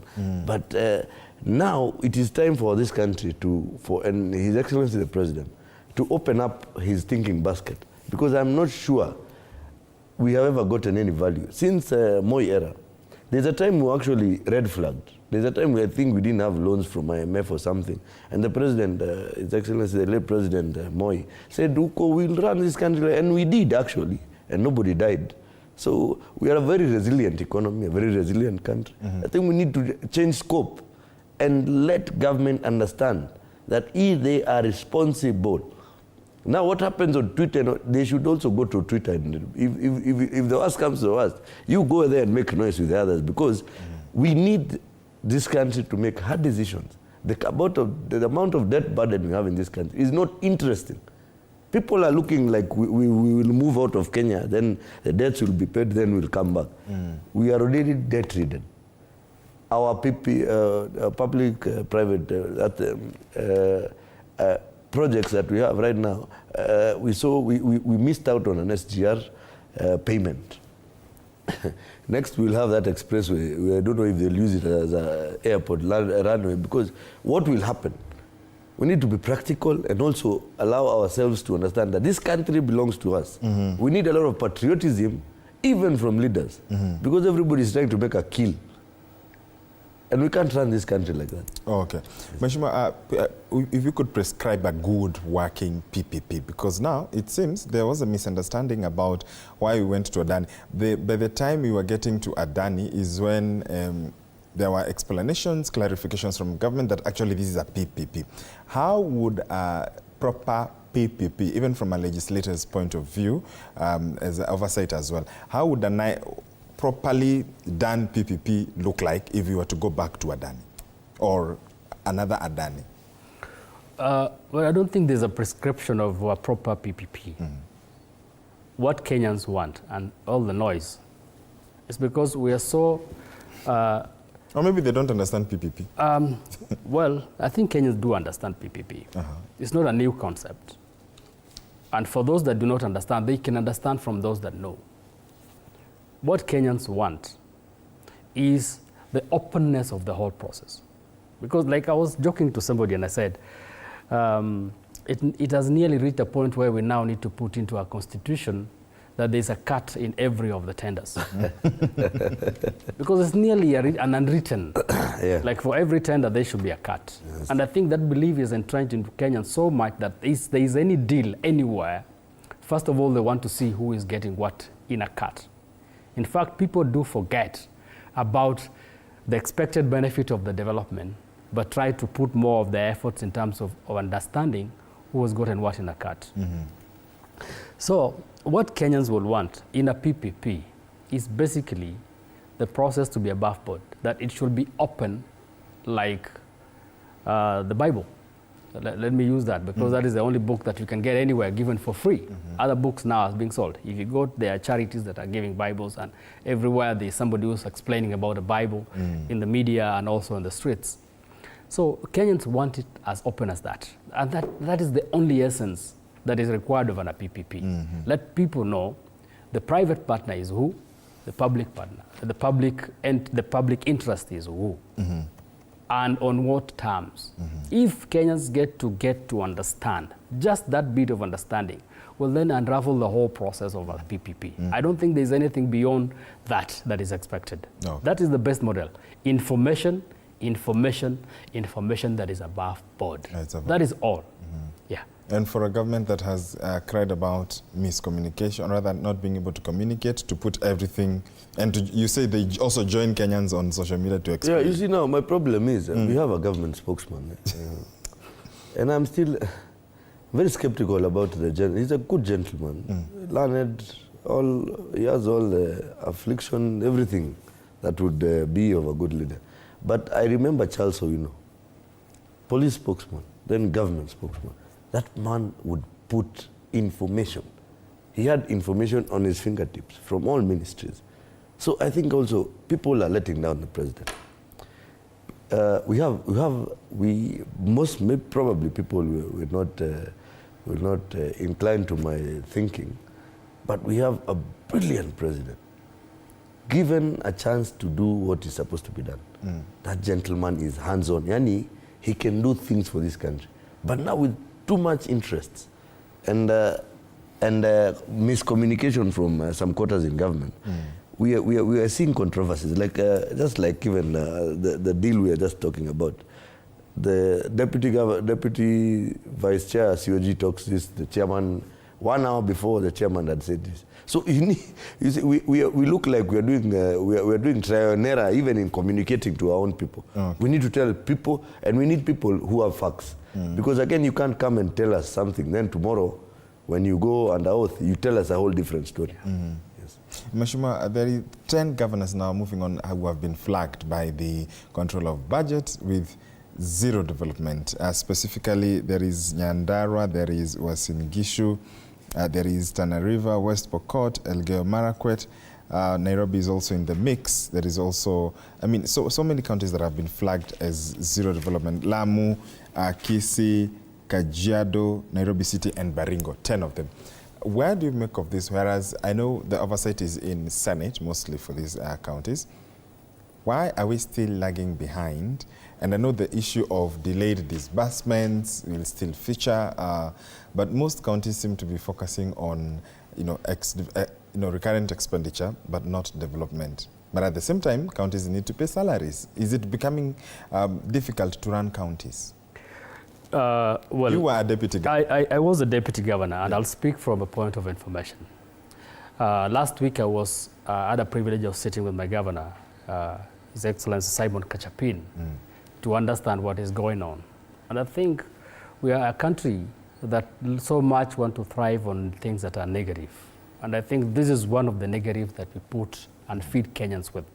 We are giving Kenyans so much fodder that is negative to levels where we are actually destroying this country.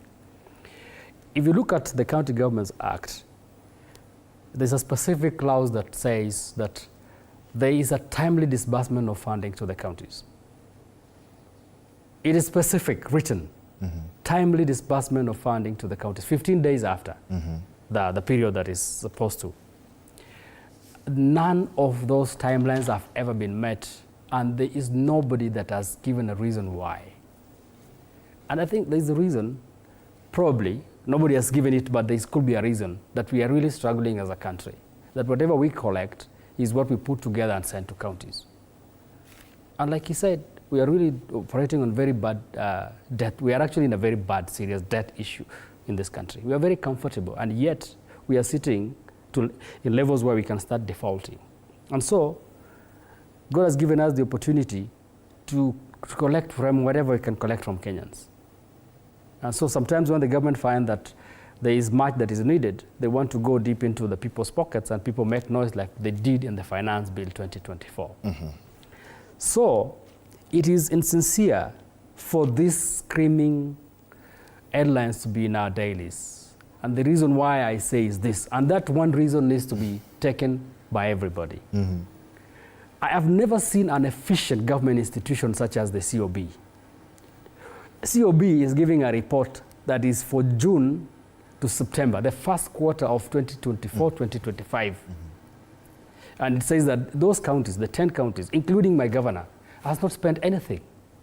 And yet, the very same time, if you read that report that I'm looking here, it says, by the end of the first quarter, the county government had not received the August and September 2024 disbursement. It basically means by the end of that first quarter, there was no disbursement from the national government. In other words, and then, March this year. In other words, it says there were no disbursements. There were no disbursements. It's here, written here. But in the same period, they are being judged for not spending. What do you spend when you don't have a disbursement? Probably the counties that have spent are counties that have the capacity to hone to raise their own resources. And so they are able to report because they can be able to have parking. For counties such as West Pokot, that you cannot even charge a parking fee. Where do you get resources to spend on development? Probably what you only need is monies to be able to run the salaries, because that is the most exigent and urgent thing for any governor. In fact, most of the employees in county governments do not even have salaries. Why? Because there is no exchequer release. So it is insincere that we see governors being paraded here, and I've talked this on behalf of governors, because I have been a deputy governor before. You are judged on an expenditure on a period such as this, the first quarter of 24-25, for not having expended anything, and yet the very same report says in the same period there was no disbursement to the counties. So it is wrong for you to be judged on an expenditure that you were not even given by the national government. So the national government needs, first of all, this Okango, the control budget, is good what she's doing, but it's important for her also to highlight and say these county governments are not supposed to be faulted because they did not even get monies to even spend on recurrent, which is critical. You need every day there should be electricity, every day there should be water. They don't even get money for that. So when you get money, whatever you get, the little, you first of all put on the very urgent things, and then development can come later. But I will have lauded this report if, in the same period, there was a disbursement. That is the time I will now fault the governors. But I will not fault any governor now, because in the same period where they are being judged for not expended, they were not given anything by the national government. Jimmy, counties are even actually saying they rely on bank overdrafts to meet salary requirements, to pay salaries fast. And of course, there are governors who have even argued, you fail to meet salaries, you don't have a working workforce. Yes. So it therefore looks just like they are managers of salaries alone. Not necessarily. You see, for instance, like I saw the Council of Governors say, it is very lawful for county governments to have different bank accounts. And actually, for you to get a loan, you cannot get a loan on hearsay. You have to have a statement of account. So for you to even actually get a facility. With the national government having not disbursed the money, basically because of practically or basically because of the finance bill shenanigans that went and have really messed this country. People shouted Gen Z, all that stuff, but we have not seen anything yet. By the time we are at March, people will be saying, we don't want to see those kids in these streets again. Because plus or minus, they may have brought out one or two issues that were wrong. But by and large, most of the things in the finance bill were more to help the country than what is happening. Without an exchequer, like you see, the one they said, the one for March, like Mheshimiwa said, was delayed. Then again, we went for another 5 months. No exchequer to county governments. Do you know that means 1 year? County governments are dead. On source revenue, for instance, even Sakaja having made 10 billion. With the systems we have, him having to pay recurrent expenditure on services, not forget even about salaries, major services that have to do with the day-to-day runnings of a county, it would mean we'd shut down. Because our debt, what do you call this? The debt we have... debt obligation. Not the debt obligation. We have these debts, which have not been paid. Oh, pending bills. Pending bills, yes, are crazy in this country. Oh yeah, they're over 10 now billion. with the pending bills and him collecting, for instance, even Sakaja collecting 10 billion. Running Nairobi is not a joke.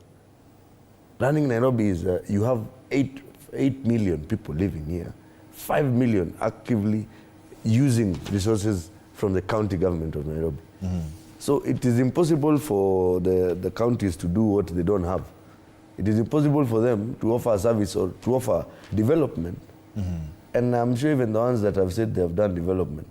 In Kiambu County, I see the only development I see are chicks and some piglets. And I've also seen him build a few, quite a number of ECD classes. So they should also quantify to us what development also means. As they do, as the control of budget does, should also cluster what kind of development we're talking about. Giving free fertilizer and chicks, and it should not also be termed as. So I think, in fact, as much as I'm not pro or them being bashed, for Kiambu County should have been number one there. Yeah, Mheshimiwa, Kenyans have argued, I mean, it becomes easy to see county governments, county governors in dalliance with the executive, with the national government on other matters, but when it comes to this whole issue, even the CoG, the meetings they have with the executive, with the president, why is it so difficult to say, put this money, send this money to the counties? But on other things, it seems to be on other political affairs, but on issues that matter to counties, what is so difficult about it? Well, I think counties have consistently asked the national government to send money in time and to follow what is written in the County Governments Act 2012. They do that every time.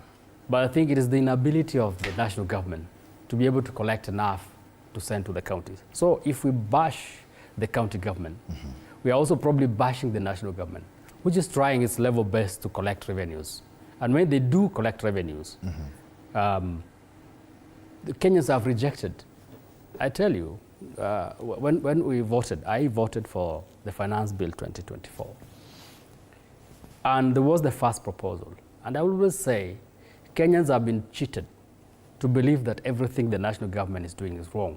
I think we've got one of the most brilliant presidents in this republic, Dr. William Ruto. I think he's given his resources, mental capacity to be able to transform this country. And the reason why sometimes he does things and people believe that he's probably trying to punish Kenyans. He's not punishing Kenyans. For those that have traveled and those that are listening to me, you find that the tax that we pay in this country is not compared to any other taxes in the region and also out of the region. I was seeing people complaining, for example, about the increase of the registration of the ID, national ID. You go to Uganda, just our neighbor can make a territory. Our neighbor, immediate neighbor, see how much they pay for an ID. See how much they pay for birth certificate. Then you realize that we are doing much, much better. People expect that you pay for an ID what we used to pay 60 years ago, 50 years ago when we get independent, 50 bob. And they expect the economy to grow based on what we spent 50 years ago. I think we are insincere. So that even when you add a 1 shilling onto that, people make a lot of noise. People make a lot of noise that we're being overtaxed on fuel. We have the lowest in the region, pump price. Tanzania actually let's compare ourselves mostly to Tanzania and Uganda. And yet, we are the most noisy. Uganda don't make noise, Tanzania don't make noise. And so when the president is trying to collect revenues from us, and then we make all this kind of noise, and then we start now again coming here to blame government for not sending monies to the counties. And we start blaming governors for not implementing development.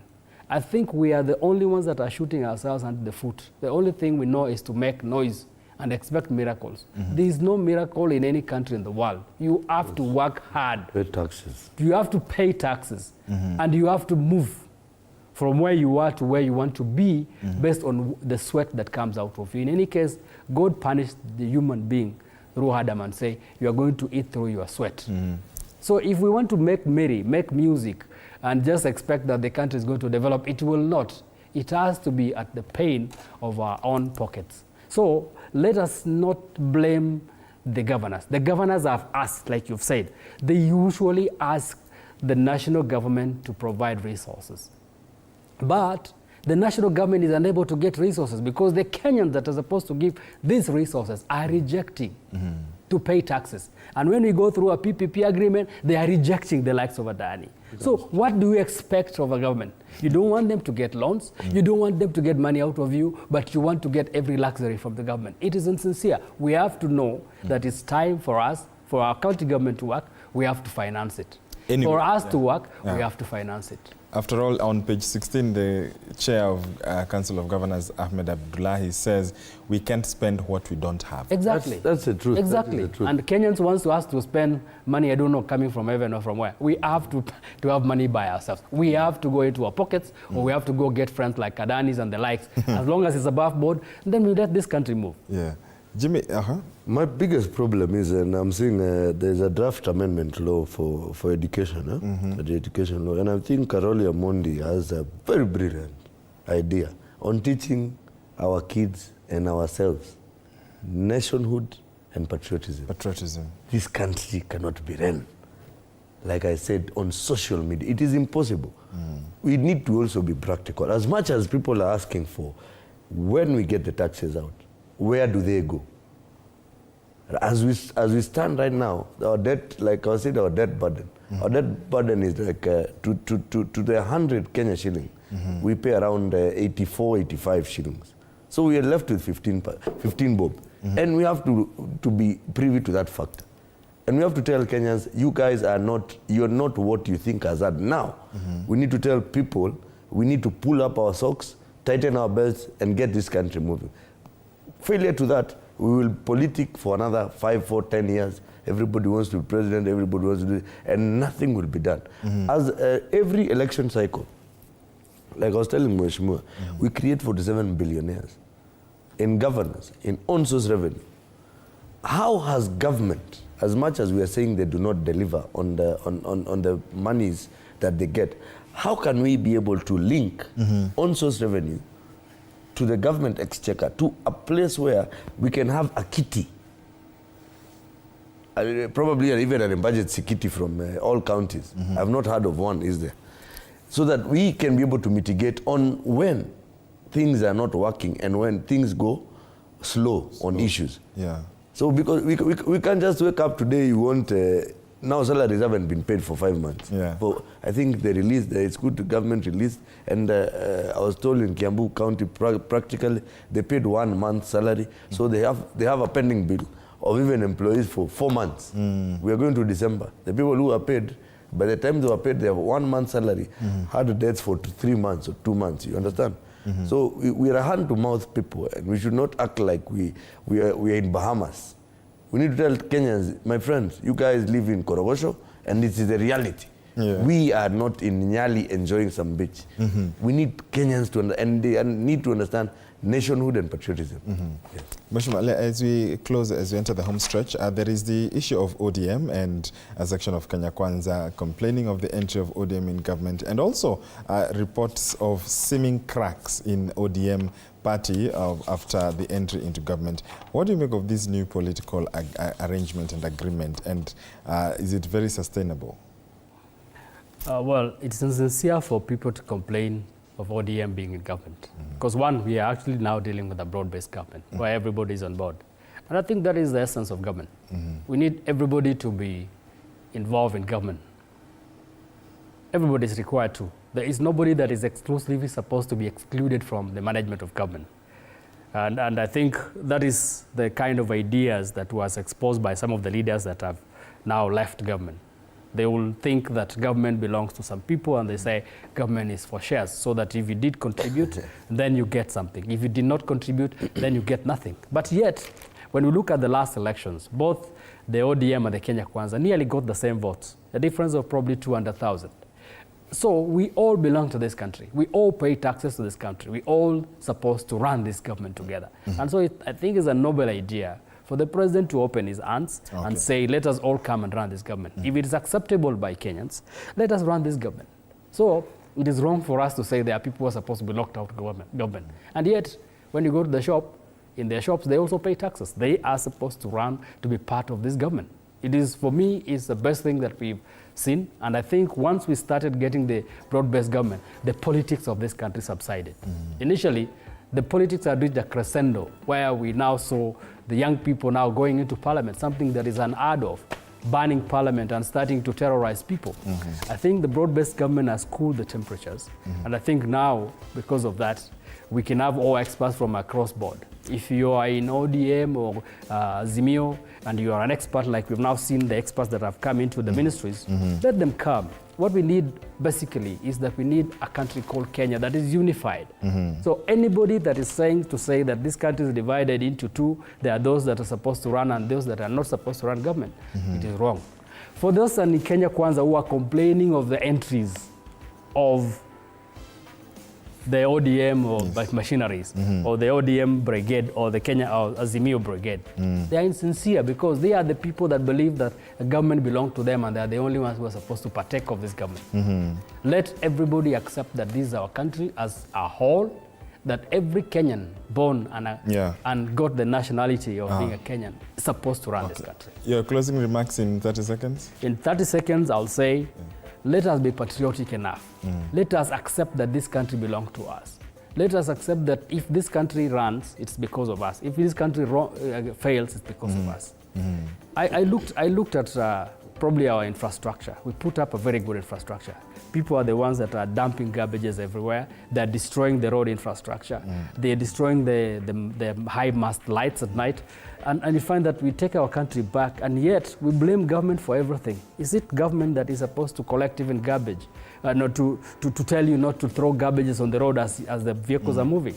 It is not government. It's a personal responsibility. Let us start loving this country as ours. Let us not try to think that government is the solution to everything. We are also a solution to this country. So I'll ask every Kenyan, if it is paying taxes, let us pay. If it is responsible citizenship, let us be. And this country will move forward. Otherwise, our government can do nothing if we don't have the goodwill. And I think that goodwill is getting lost because of the TikTokers and the negative people that are trying to mar the image of this government. Your closing remarks, Jimmy? Mine, I would say, let us not be complaining too much. We look like crybabies, and the solution is not about being a crybaby. The solution is we need to be part and parcel of government. For the broad-based government, I'm more than happy because I have not seen, for instance, a Luo who has blue blood. We all have red blood. And being, particularly speaking as a Mount Kenya young fellow, I would also want to tell my fellow Mount Kenya people that we are all Kenyans. We have been given by this country 35 years to run as heads. Let us give other people a chance. For me, I have a very big problem, which I had it even 1 year even before Mheshimiwa went and kicked out Rigathi Gachagua. I hate tribal bigotry. And Rigathi Gachagua, I want to tell him, as probably he's speaking, seeing, and his people know me, and they'll tell him, this country will not burn from Mount Kenya because of Rigathi Gachagua. And I'll tell him, I will personally be there to stand and tell my brothers and sisters, we need to rise from tribal bigotry, because for those probably who live in Nairobi and Kenyans at large, there is nowhere you will not find a Kikuyu. And for us to live in cohesion with other communities, we need to also accept their part and parcel of this guy. Broad-based government, for His Excellency the President, brilliant choice. Baba, not my favorite guy, but he's a political genius. How he does his mambo jumbo, nobody can stop, and it is working for him and it's working for us. So I'm sure we can move forward and let us support government. If government goes down, we do not live in Ethiopia. We live in this country. So we will be part and parcel of the crash. And it won't be interesting because I am seeing people we have seen people run to levels of where we wanted to break the country to a level of, we had brilliant and good countries like Libya. Because of those shenanigans, our neighbors even here in South Sudan, a country that was giving us loans, cannot even have, they don't even have food. They started striking because of bread. Now their country has gone haywire. In Libya, that country, people used to be paid to go to school. Now they are worse because it is a military farm there. So we also need to understand there is no rocket science in running government. You want to break it, you break it. We go down, all of us. Absolutely. What a way to end up the program this morning. Jimmy Gikwa, political analyst, thank you so much for joining us, sir. Mheshimiwa Titus Lote, Member of Parliament, Kacheliba constituency, thank you for joining us, Mheshimiwa. Just to remind you of the Jamhuri National Job Fair under the theme Jobs, Labor, Migration, Entrepreneurship and Entertainment, that by bringing together key stakeholders from the government, private sector, civil society and international partners, the fair is serving as a catalyst for economic growth, job creation and the empowerment of Kenyan youth. The fair is taking place at the Kenyatta International Convention Center, KICC, started yesterday, the 5th of December, and will run all the way to the 11th of December 2024.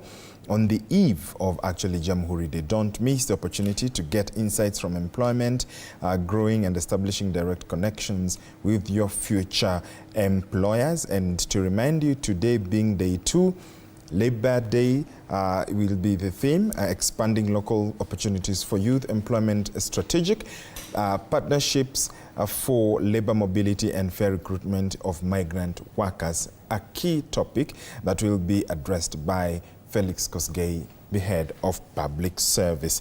Tomorrow will be Youth Day, 7th of December. Day 4, Presidential Town Hall. Day 5, Hustler Fund Day. Day 6, ICT Day. Day 7, Whole of Government Day. You want to go to KICC to see what is happening there. To also remind you, TV47 is bringing you live proceedings of the 26th graduation of the Mount Kenya University MKU. Let's take a short commercial break. When we come back, Stanley Nyaringita will be on set, even as we bring you the latest from Thika, the Mount Kenya University main campus, on the 26th graduation ceremony. My name is George Maringa. Thank you so much for watching. As always, stay safe and be kind to one another. I'll see you next time.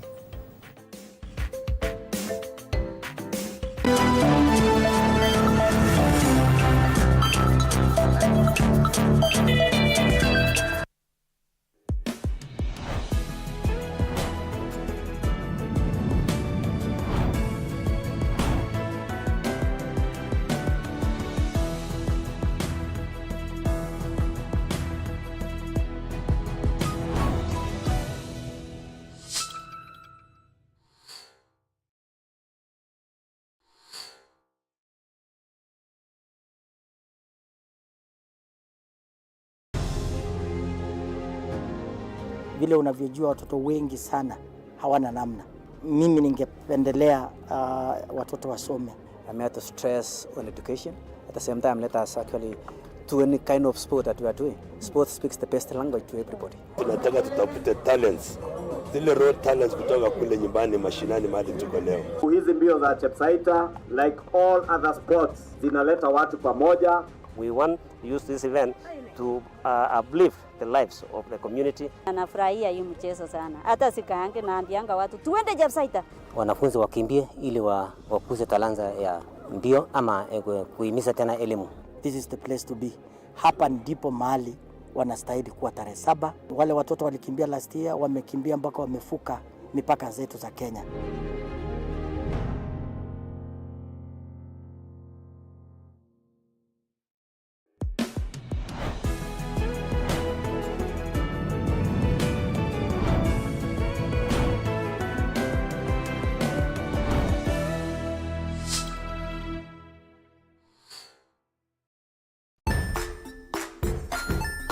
Hey there, friends. Welcome to Kids on the Block, where fun and imagination come alive.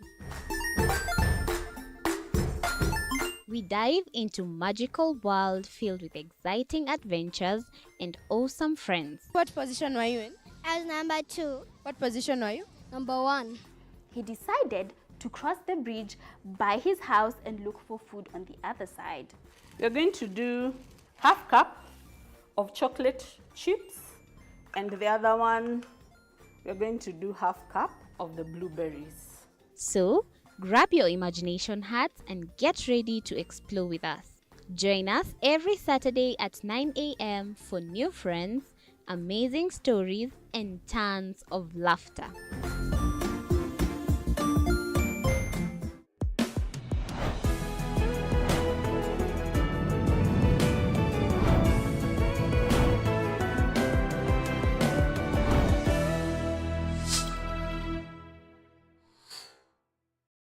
Join us as we explore the journeys of those who defy the odds and break barriers.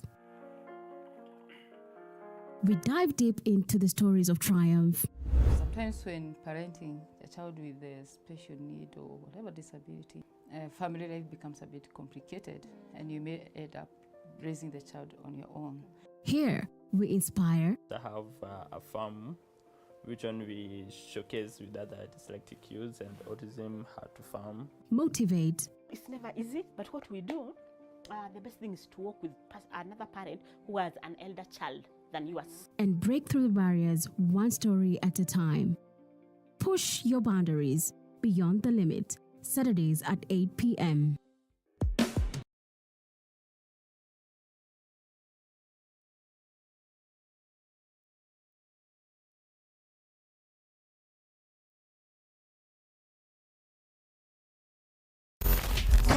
Sifa Sunday, sijui unafanya nini? Either uko church na kama uko home, please select TV47 alafu ambia neighbors wako wakuje. This is a praise party. Twende na ati nini? Manze, he said it is finished. God is about to intervene in your situation. The light of God had permeated my inner world so much that it was like something, like a spirit of heaviness just lifted off me. This is how we get to do it at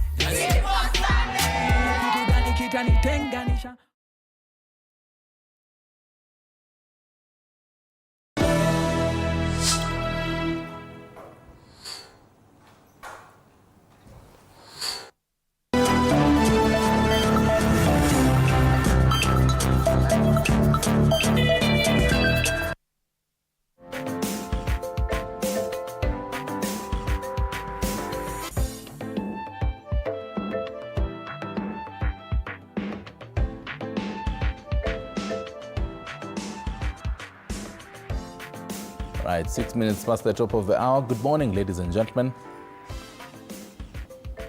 Right, welcome to Morning Cafe. All the way to Mount Kenya University, Thika campus is Sheila Chelangat. Sheila Chelangat, how is the Mount Kenya University graduation ceremony looking like so far right now?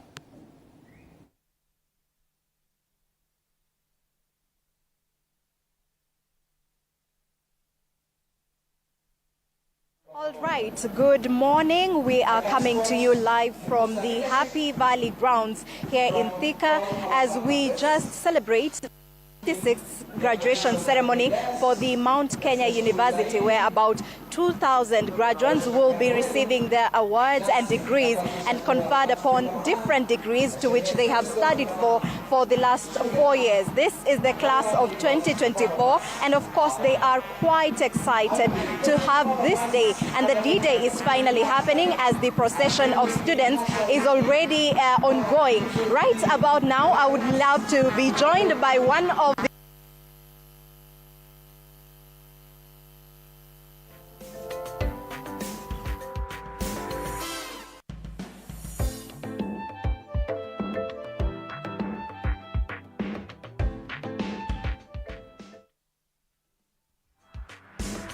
ceremony happening in Mount Kenya University, and we'll be giving you those particular live pictures right in that particular place. Just to give you some particular updates on that, the theme is internationalization of university education towards the development of a competitive global workforce. Sheila Chelangat is our boots on ground there. We'll be getting feed and when we get it all the way to around 8:45 thereabout. Right now, though, let's focus on something very, very pertinent for you, particularly on health matters.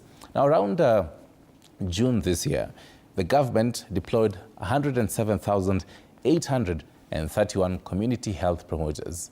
But the big question is, in particular places where these community health promoters cannot actually access you as the user, you as a common mwananchi, how do they actually get there? You know, when you take a look at the road infrastructure, the kind of kilometers that they really need to walk.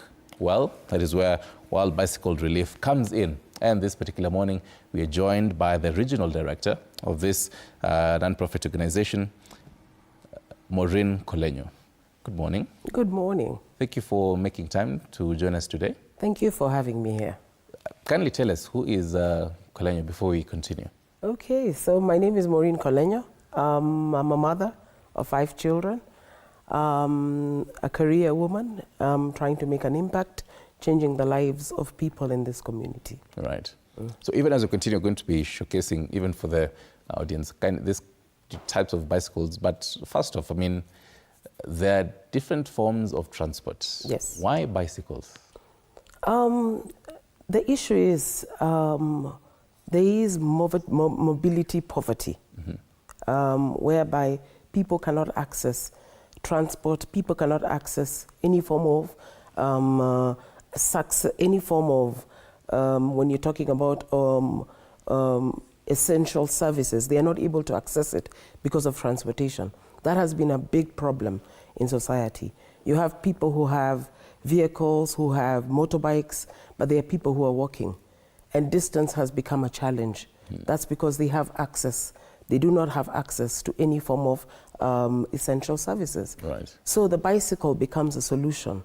The bicycle becomes a solution because it helps to elevate that distance. People are able to walk, or people are able to ride into different areas to be able to access essential services. Right. So that's why we use the bicycle. I understand that World Bicycle Relief has been in existence in the country way even before the Kenya Kwanza government was in and started deploying CHPs. Could you tell us a little about the history of World Bicycle Relief in the country, the kind of progress that you have had so far? So World Bicycle Relief has been in the country since 2010. Initially, when World Bicycle Relief came in, it was doing programs specifically to education, to support learners to access education. In 2014, it evolved and started doing communities, mobilizing communities. And we think about access to farm, access to markets, access to health and education. So those are the 3 areas that we currently focus on, to ensure learners get to school, to ensure that health promoters access households, and finally, how do we broaden economic opportunities? So that has been the evolution of World Bicycle Relief, and our focus right now has been on health. Right. How do we ensure that everybody has access to universal health care? Okay. So how does it work, Colenyo? Because let's say, for example, right now, my village is deep down in Kisii, county somewhere there, Nyamacho there, and there's a community health promoter there, or I am a community health promoter, and the area that I cover, cover about, let's say, 30 families thereabout, that locality. So are you going to give me a bicycle? Do I buy the bicycle? How does that work? So just to bring it back, community health workers or community health promoters, this is an initiative of the government, working with the county governments. So we currently work with county governments, or we work with partners who work with community health promoters, and so that's how we identify them in the communities. So we work in various counties in Kenya, and we'd work with the county government to identify who are the community health promoters in that county. Once we are able to access them through the ministry within the county, then we are able to allocate bicycles to the community health promoters within the communities. So one of the things we need to start doing is to create awareness, because a community health promoter needs to access households, and that has been a challenge.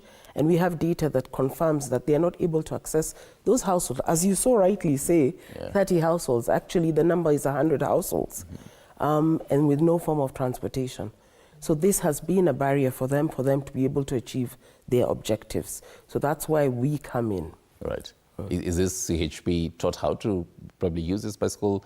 Could you tell us more about all that, and also the progress so far of how this has transformed the accessibility of healthcare? Yes.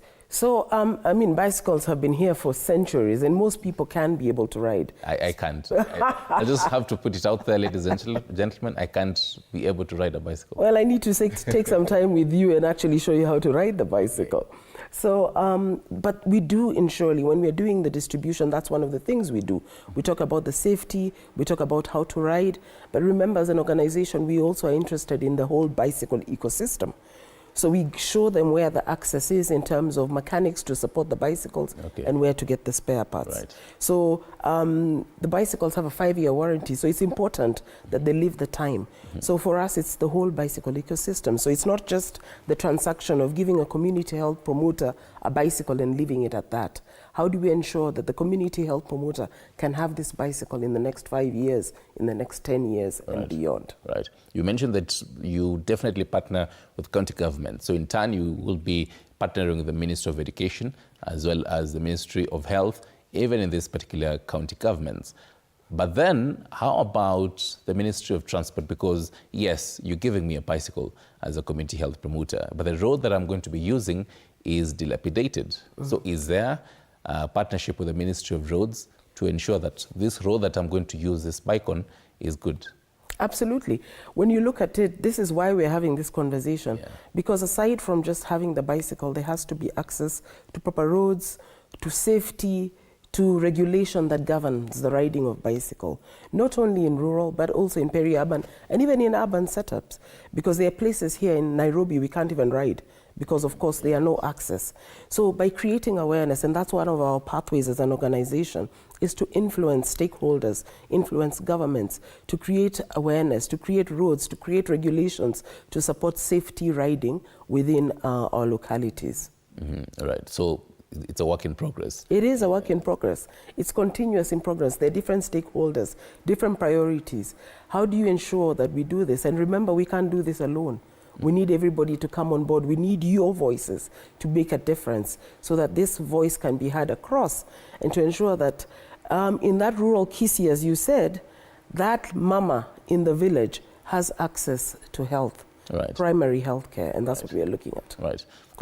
From where you sit as the regional director, you eat and breathe matters strategic management. That's what you started in University of Nairobi, and I believe you're also doing a PhD right now in the same. So you understand strategic management. Yes.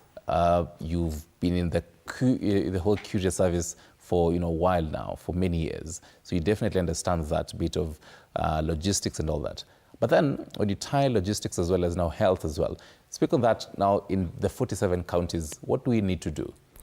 That's a great question, because this is about change. This is about what the World Health Organization has said, universal healthcare by 2030 for all citizens of the world.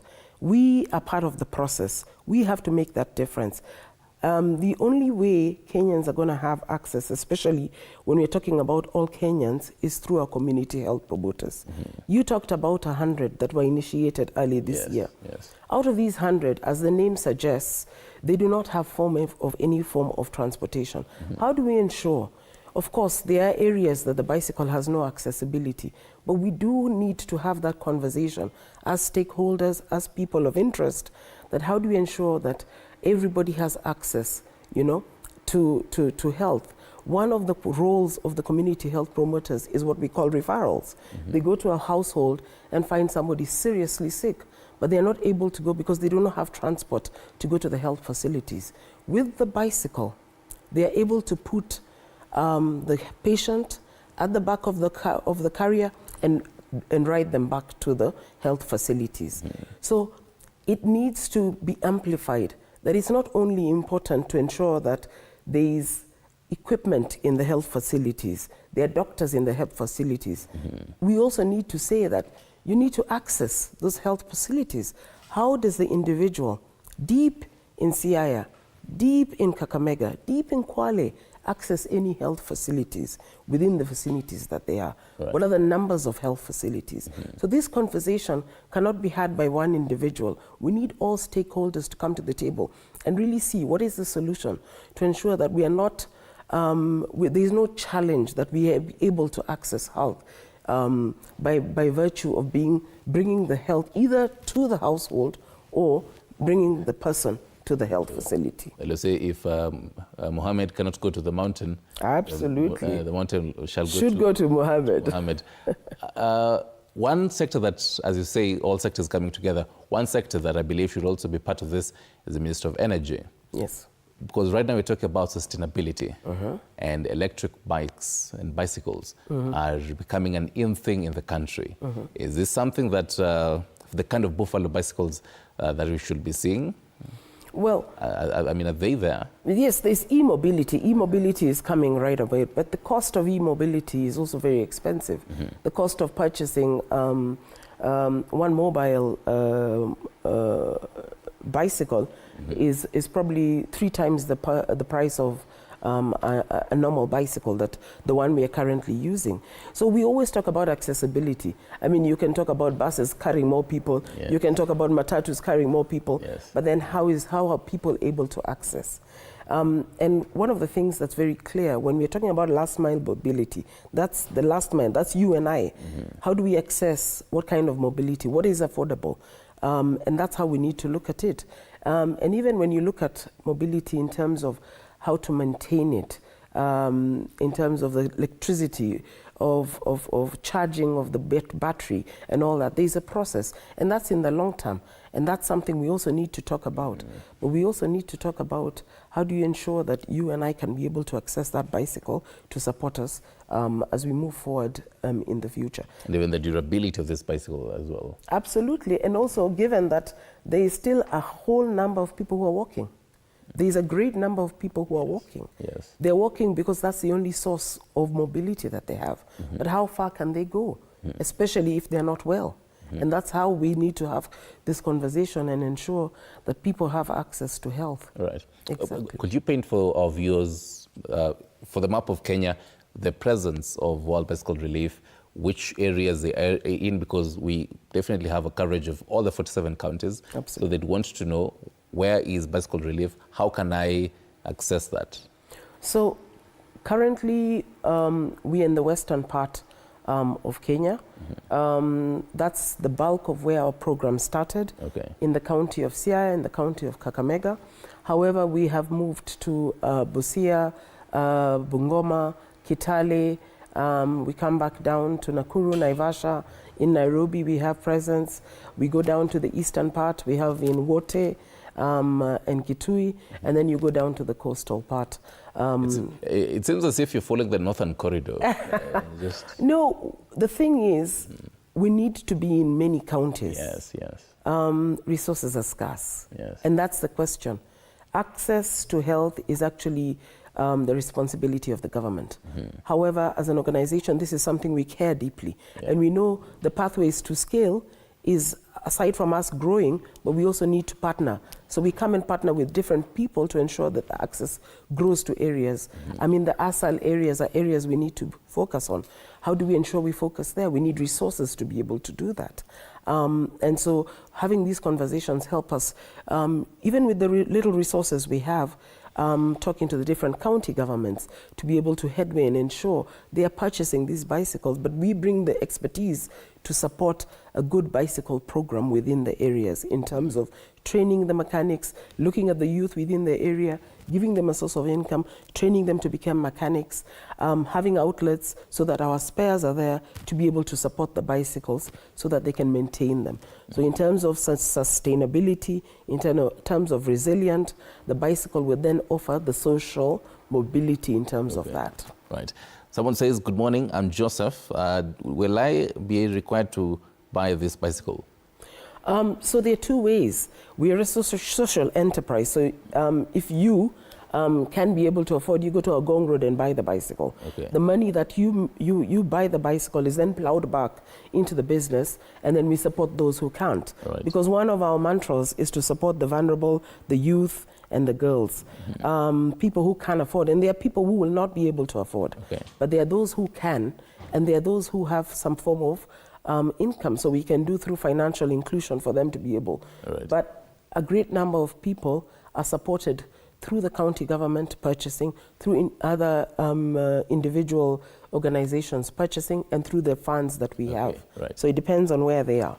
Is it manufactured outside of the country, then brought in? Yes, the bicycles are manufactured in Taiwan, brought in. We have an assembly in Kisumu, so we employ a great number of mechanics who assemble the bicycles, and then we distribute them in Kenya. Right. Kulenya, I want to look at the camera in front of you, and a clarion call, particularly now, because you're really working with these sectors that you talk about, the partners, the county governments and the national government. What do we need to do to improve our community health promoters and even our healthcare logistics? Okay. So my call is, and we've done a lot of data, we've done a lot of research, we just finished a randomized trial, control trial in Zambia, which accessed that 63% of community health workers who had access to bicycles, so more households. As we continue to professionalize the community health promoters in Kenya, mobility must be a key in the conversation. And we continue to speak to the Ministry of Health, we continue to engage the county governments, specifically those in the Ministry of Health, as we continue to work with community health promoters. One of their challenges as we continue to talk to them is distance. Right. And as World Bicycle Relief and Buffalo Bicycle, we offer that solution that we can be able to give them a good quality bicycle to access so that households can access health. All right, thank you very much, Maureen Kalenyo. She's a Regional Director of World Bicycle Relief. We've learned a thing or two this particular morning. I hope you've also learned a thing or two to the national government, county government, Minister of Health. This is a very, very important bit. For those of us who do not know how to ride bicycles, this is the year, I think it will be by 2025 resolution. It should be. Oh yes, thank you very much for your time. Thank you. And speaking of buying things, well, are you in that whole season of, trying to see what will I buy for my loved one? Or where am I taking my mpoa? Or what do I do for business matters? Well, we're taking a short break. When we come back, we are giving you those tips with Lillian Kemuntu. Don't go too far.